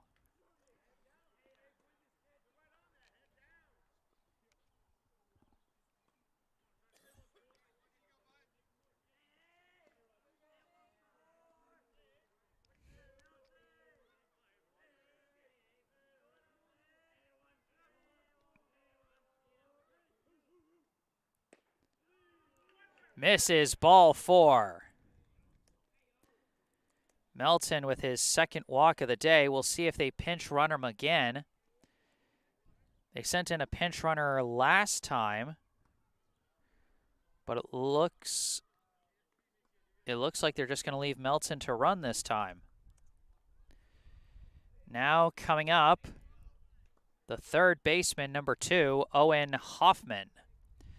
First pitch is high for ball 1. Bases loaded and 1 out for Hoffman, who has mostly been called up for his ability to play multiple positions in the field, as he takes a big swing and misses there for strike 1. Hoffman searching for his first varsity hit.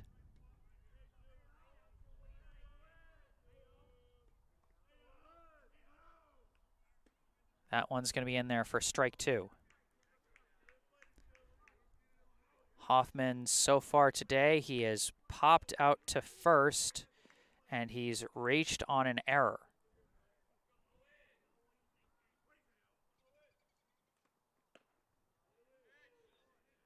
Just barely checked his swing and just barely missed the zone. Ball 2.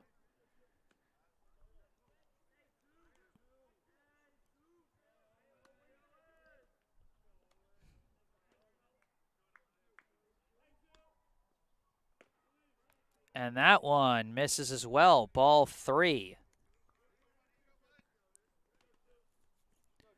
Hoffman has patiently worked his way to a full count.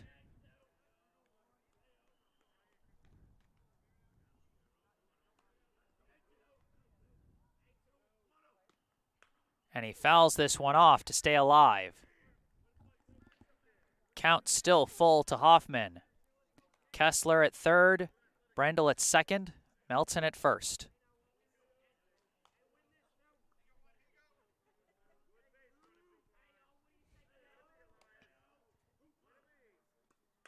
Makes contact. It's a hard grounder to second. Flip to second to 1. On to first, and they got the double play.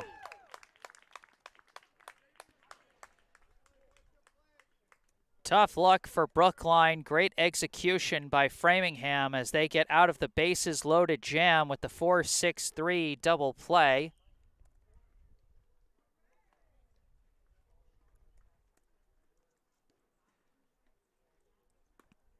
And you can see now what I mean when I talk about trying to get out of that first inning as a relief pitcher. You know, both of the last 2 relief pitchers we've seen come out, Kessler and Oren, both gave up back-to-back walks and kind of backed themselves into a bit of a jam that they had to get themselves out of. And they both did get out of it with no damage. But you can see just how close those innings were to getting away from those guys. As Kessler returns to the mound for another inning of relief work for Brookline, with now a slightly more comfortable lead of 3 runs, thanks to some more RBI hits from Jernigan and Kessler himself.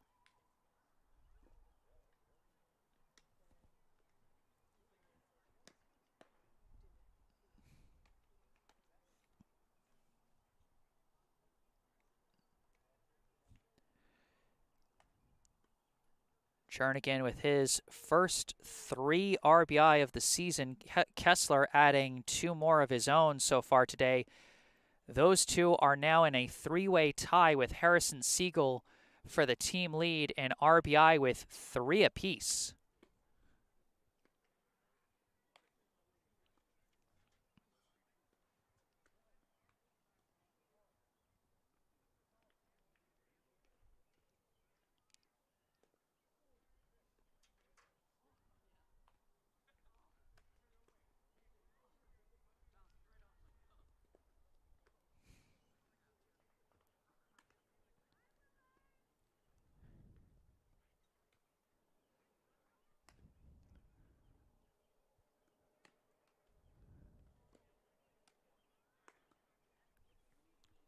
Due up here in the top of the 6th for Framingham will be White, Coleman, and Berman.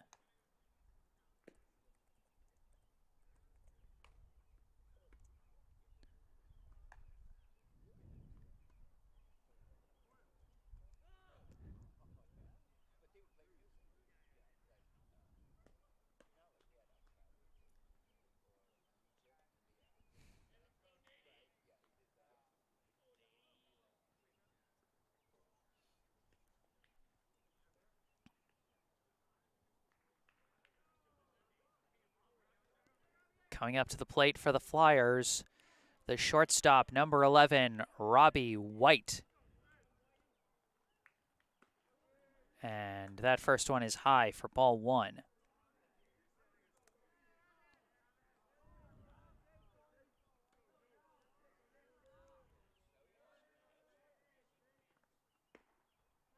And that one is in there for strike 1.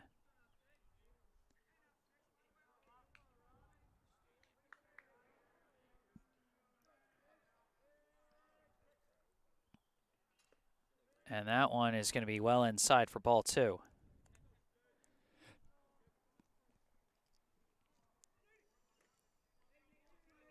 White, his last time up, he hit a 2-out double and later came in to score in the 4th inning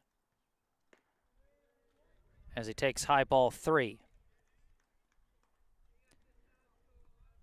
Before that, White struck out to end the 2nd inning. So 1 for 2 so far today with a double and a run. And he hits a high bouncer over to short, fielded by Sawada, thrown to first, and that's out number 1.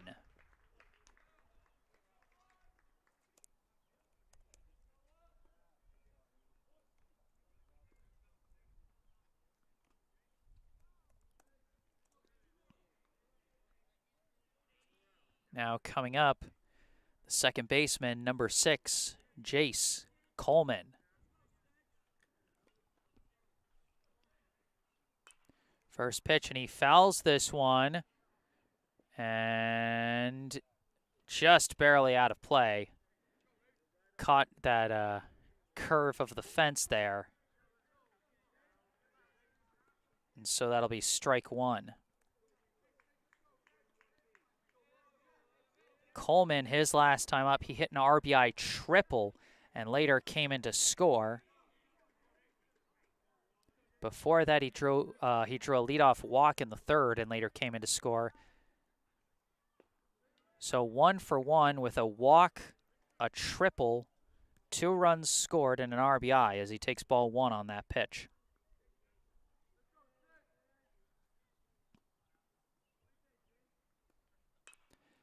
Pops it up again in foul territory, and again it's going to be out of play.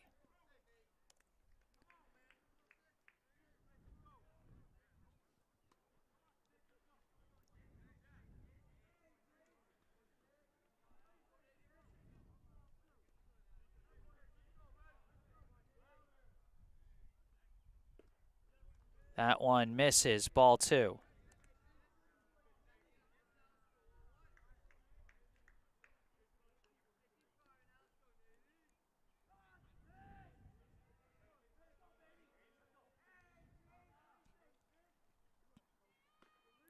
That one is going to miss outside as well, ball 3.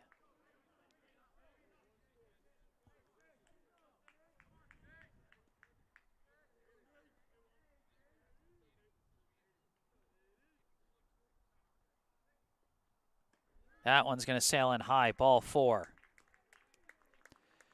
So Coleman draws his 2nd walk of the day.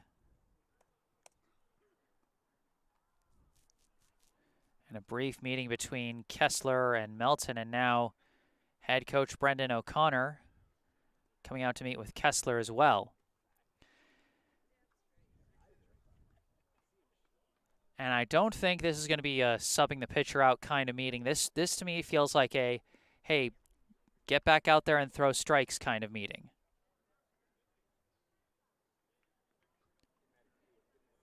Because, you know, we saw the walks almost get away from him in the 5th inning. Now he's given up a walk here in the 6th. You know, tell your pitcher to throw strikes and just rely on the guys behind him.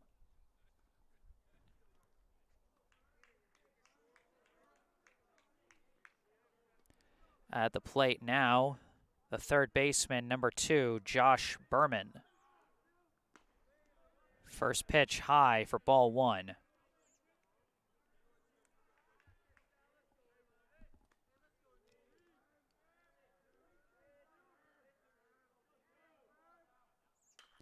Hard grounder, fielded at 3rd by Hoffman, throw to 2nd. They get the lead runner.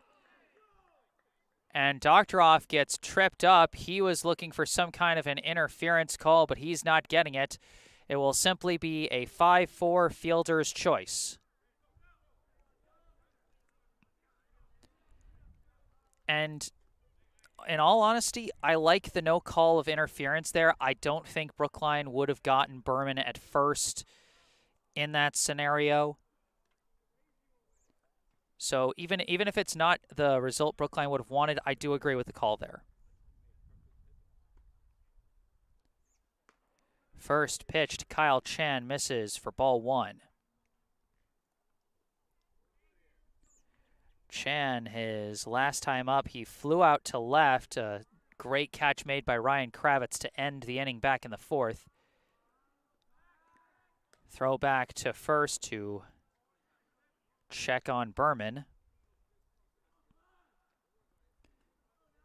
The at-bat before that, Chan laid down a sacrifice bunt, so Chan is 0 for 1 so far today. Swing and a miss, strike 1.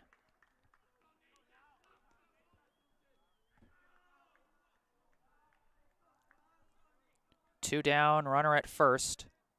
Here on the top of the 6th. Brookline leads 7-4.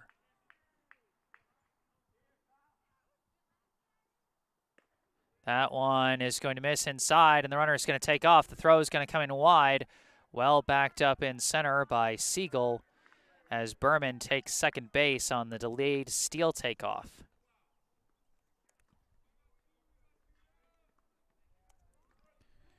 Runner now at second. 2 down. 2-1 is the count to Chan.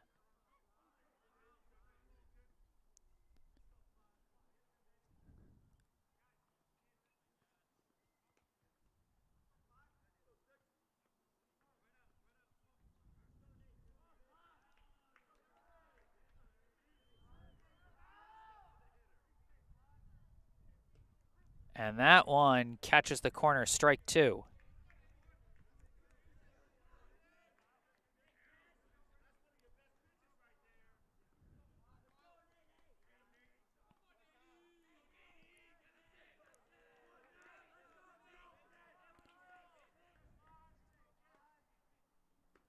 That one's going to come in high for ball 3.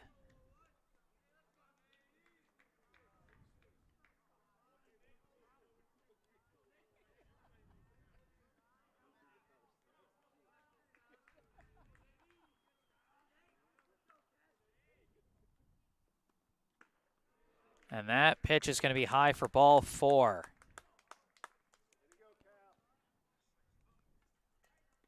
Another 2-out walk. That marks Kessler's 4th walk issued since taking over on the mound.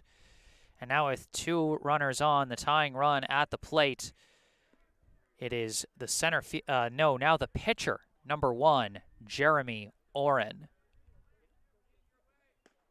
First pitch in there, strike 1. Oren, his last time up, he grounded out to short to lead off the 5th inning. He was the first batter to see Kessler, so this is now the 2nd time through the order for Kessler. Oren pops this one up. It's into center field. Siegel is tracking it, and he's got the can of corn for out number 3.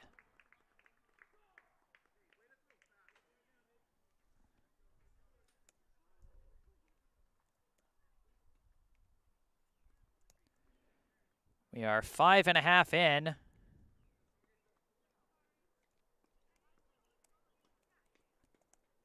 Brookline trying to finish the job here and improve to a winning record. Heading into the bottom of the 6th, the score, Brookline 7, Framingham 4. Due up for Brookline will be the 9-1-2 hitters, Doctoroff, Sawada, and Siegel. I'm going to take a brief break off the mic, but I'll be back real quick to continue here in the bottom of the 6th inning. Stay tuned.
Hello again, back on the mic. I am Jesse Mayfield-Sheehan coming to you live from Warren Field in Brookline, Massachusetts for today's high school varsity baseball contest between the Brookline High Warriors and the Framingham High Flyers.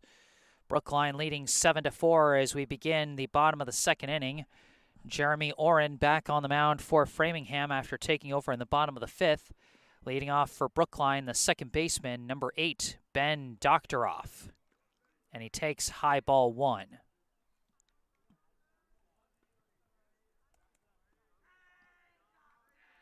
Doctoroff, last time up, he struck out. Before that, he walked. Now he hits a blooper into the infield. It's going to drop in front of the shortstop, taking off one hop, throw to first, misses, and Doctoroff reaches safely. So it's going to depend on how that was scored. You could potentially call that an infield single, or you could call that an E6. I'll check what the scorekeepers put on it after this inning ends. But for now, Brookline's got a lead runner on with nobody out. Now up, the shortstop, number 5, Keenan Sawada. Sawada shows bunt, whiffs on the bunt, and that's going to be strike 1 as Doctoroff scampers back to first. You know, I talked at the beginning of the game about Sawada taking over at shortstop in the absence of James Dialch and Erickson, and he's really been doing a fantastic job at that spot, cleanly fielding everything that comes his way as he takes ball 1 there.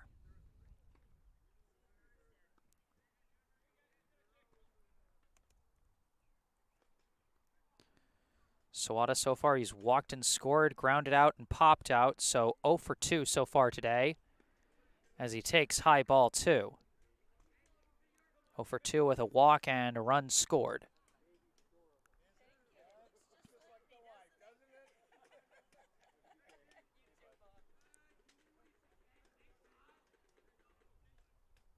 Sawada makes hard contact, taken off the bounce by the second baseman, thrown to second for 1. They're not going to get Sawada at first.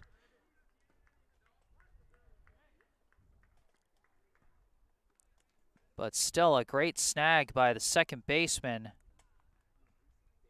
Coleman, to get the first out of the inning. So now Sawada at first, and up comes the center fielder, number 20, Harrison Siegel. First pitch, and Siegel fouls that one off for strike 1. Siegel, so far, he's been hit by a pitch and scored. He's gotten an RBI ground out, and he's gotten a single and scored. So he is 1 for 2 with a hit by pitch, 2 runs scored, and an RBI.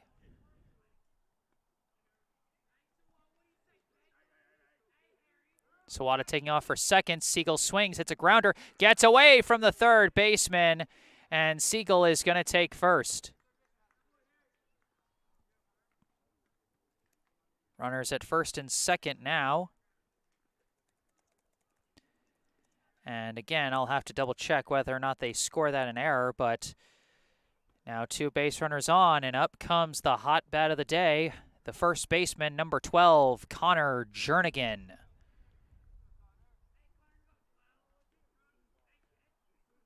First pitch, misses outside, ball 1. Jernigan so far 2 for 2 today with a sac fly and 2 doubles, and he's driven in 1 run on all 3 of those. So every plate appearance, he's driven in a run so far. This one's going to get away again. That's ball 2. Runners decided not to go as it briefly escaped the glove of Messer.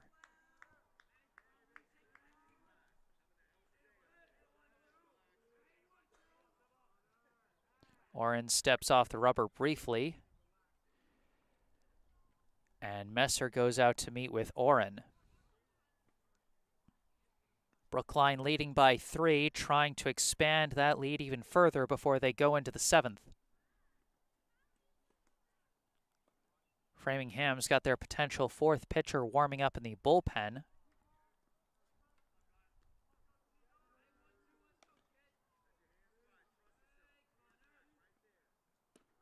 That pitch catches the low corner, strike one.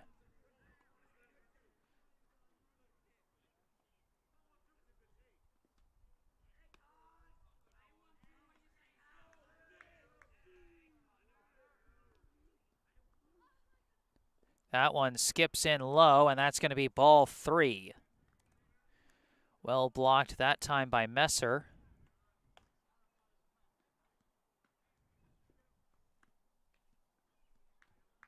Three and one count to Jernigan.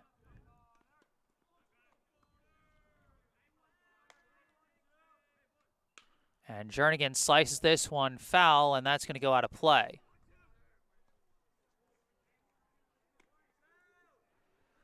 So that'll be a full count to Jernigan with one out and runners at first and second.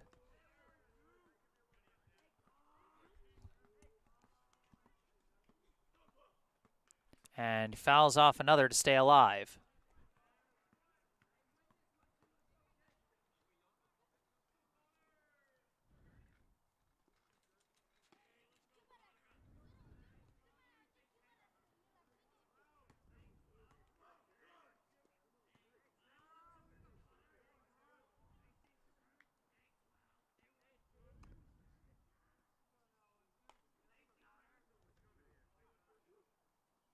Swing and a miss, and Jernigan goes down on strikes.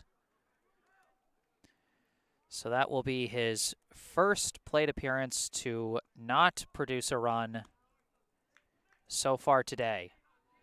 Now coming up, hoping to add to his own cause with two down and two men on, the pitcher, number 11, Nate Kessler. Kessler swings, sends it fair. No, it's just foul. I thought it was fair going up the left field line. If it was, that would have brought in at least Sawada, but instead it's just going to be a foul ball.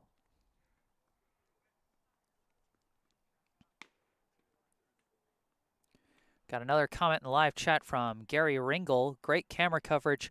Grandson plays for Framingham. Nice to be able to see him play from Cedarburg, Wisconsin. That one curves in nicely. Strike two to Kessler. So Gary, thank you so much for tuning in. You know, like I've said before, I don't care who you're rooting for. I appreciate people tuning in, supporting these kids, and keeping the good vibes going in the live chat. Salutations to you out in Wisconsin, as Kessler fouls that one off and stays alive at 0-2.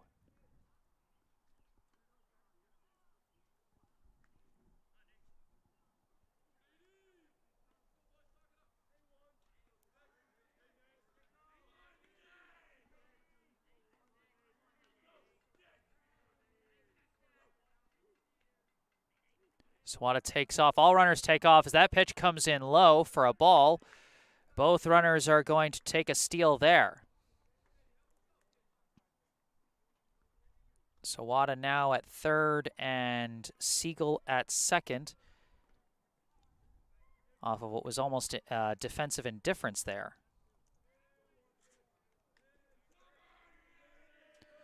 One and two, the pitch. Kessler makes contact. It's taken off one hop by Coleman, thrown to first, and that's going to be the third out of the inning.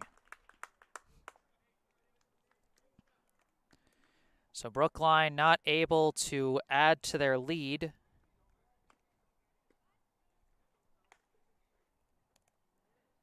And instead we will go to the top of the seventh.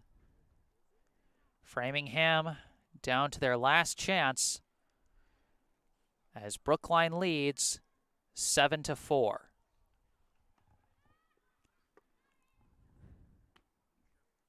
And we had a couple of plays in that bottom of the sixth.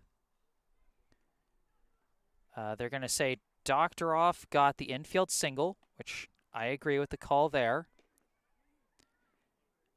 And they're going to say that Siegel reached on an E5.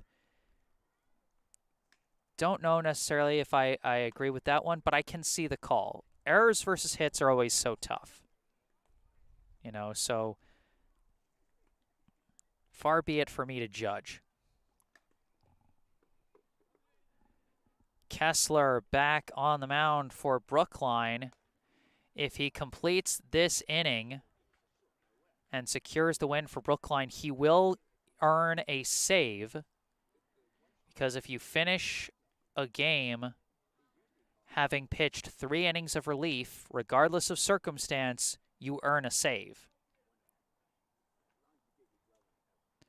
Due up for Framingham will be the meat of the order, the 2-3-4 hitters, Albright, Blanchard, and Messer.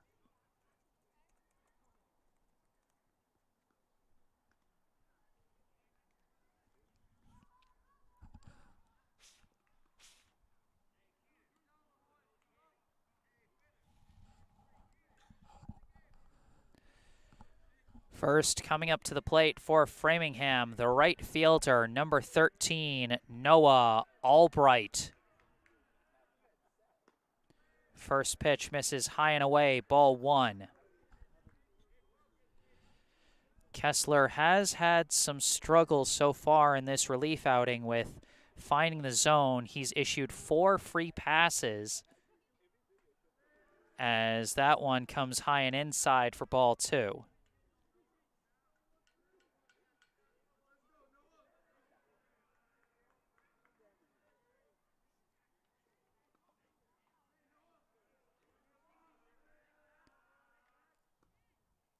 Hard contact there, taking off a couple hops by Sawada, thrown to first, and that's out number 1.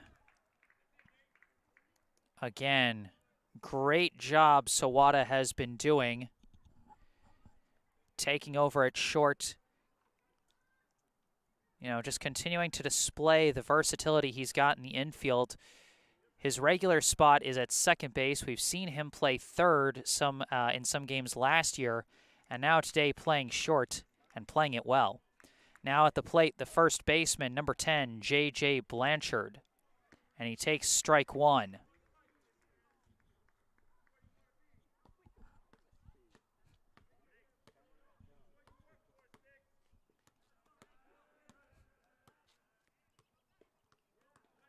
That one misses, ball 1.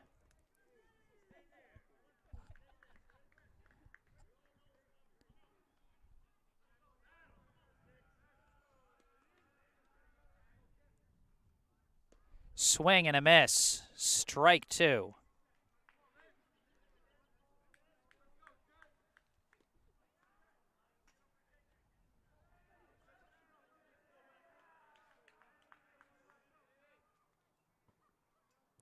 Swing and a miss, strike 3.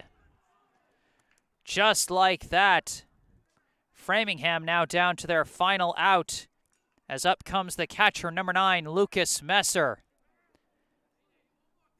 And Brookline fans get excited about this one. If Brookline secures this win, it will be the first time this team has had a winning record in any of these players' high school careers. As that first pitch is in there for strike 1. For the seniors, of course, their freshman year was eliminated as that spring season was canceled due to COVID. The next year, they had a very rough start, started out 0-9. The next year, they started out losing their first couple and never got back to 500. Now here, a hard crack of the bat. That's going to go up the middle for a single. And it's going to skip away from Siegel, and Messer is going to take off for second. And he's going to take second on the E8.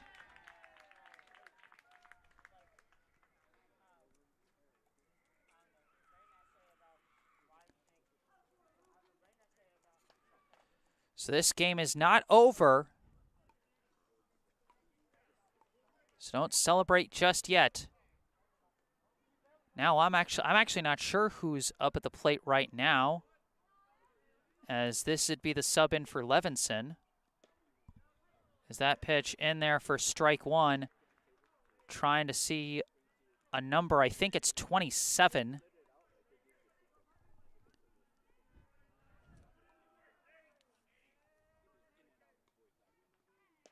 That pitch going to miss outside, ball 1. Frantically trying to check my roster while also not taking my eyes off this game. 27, Tyler King at the plate for Framingham. That pitch high, ball 2.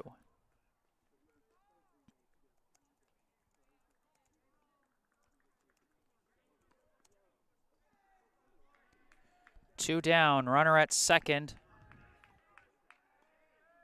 Tying run is on deck. Big swing, that's going to go out to left. It's going to be a base hit. Kravitz juggles it. Messer's going to try for home. Throw to Sawada, throw to the plate, not in time. And Framingham is not laying down here at the end of this ball game.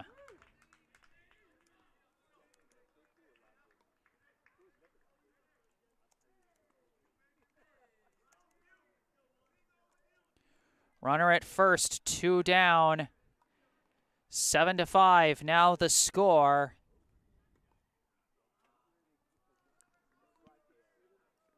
Now coming up is the shortstop, number 11, Robbie White.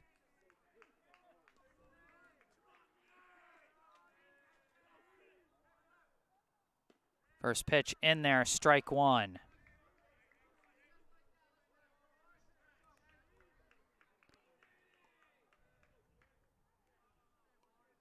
King leading off from first. Tying run at the plate. That pitch in there is strike 2. 0-2 is the count. Framingham down to their final strike.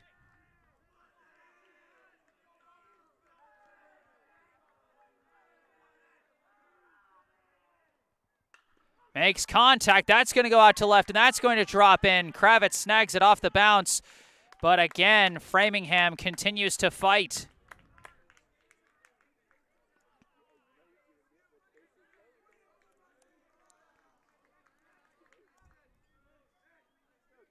This game is not over. Now at the plate, the second baseman, number 6, Jace Coleman. Tying run at first. Go-ahead run at the plate. First pitch. Low corner, strike 1.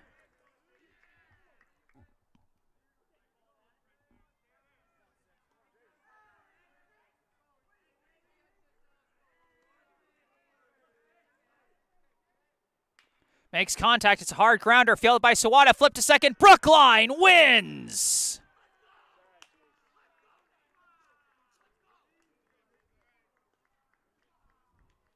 For the first time in any of these Warriors high school varsity careers, the Brookline Warriors have a record above 500. They improve to 2-1 on the season as they secure this win. The final score, the Brookline Warriors 7, the Framingham Flyers 5. And boy, what a thrilling contest this one was.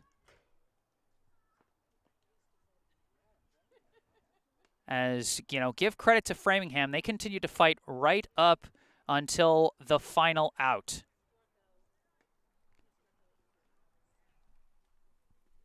Let's recap the action real quick. I don't know if Brookline might send a coach or a player over for a post-game interview. You know, I'll keep an eye out, but if not, that's okay. Still get to enjoy a pretty great win. Let's recap the action. In the top of the first, Brookline's starting pitcher, Nico Hart, put the Framingham batters down in order. Then in the bottom of the first, Brookline put on some immediate offensive pressure. A leadoff walk by Keenan Sawada. Harrison Siegel was hit by a pitch. Both runners advanced on a balk. Connor Jernigan got the scoring started with a sac fly out to left, scoring Sawada. Nate Kessler reached on an infield single that bounced off the pitcher's glove. And that brought in Siegel, giving Brookline a 2-0 lead at the end of the first. In the top of the second, Hart once again put the Framingham batters down in order. Then in the bottom of the second, Brookline again got their offense going. Avery Melton drew a leadoff walk. Alec Robin came into pinch run for Melton.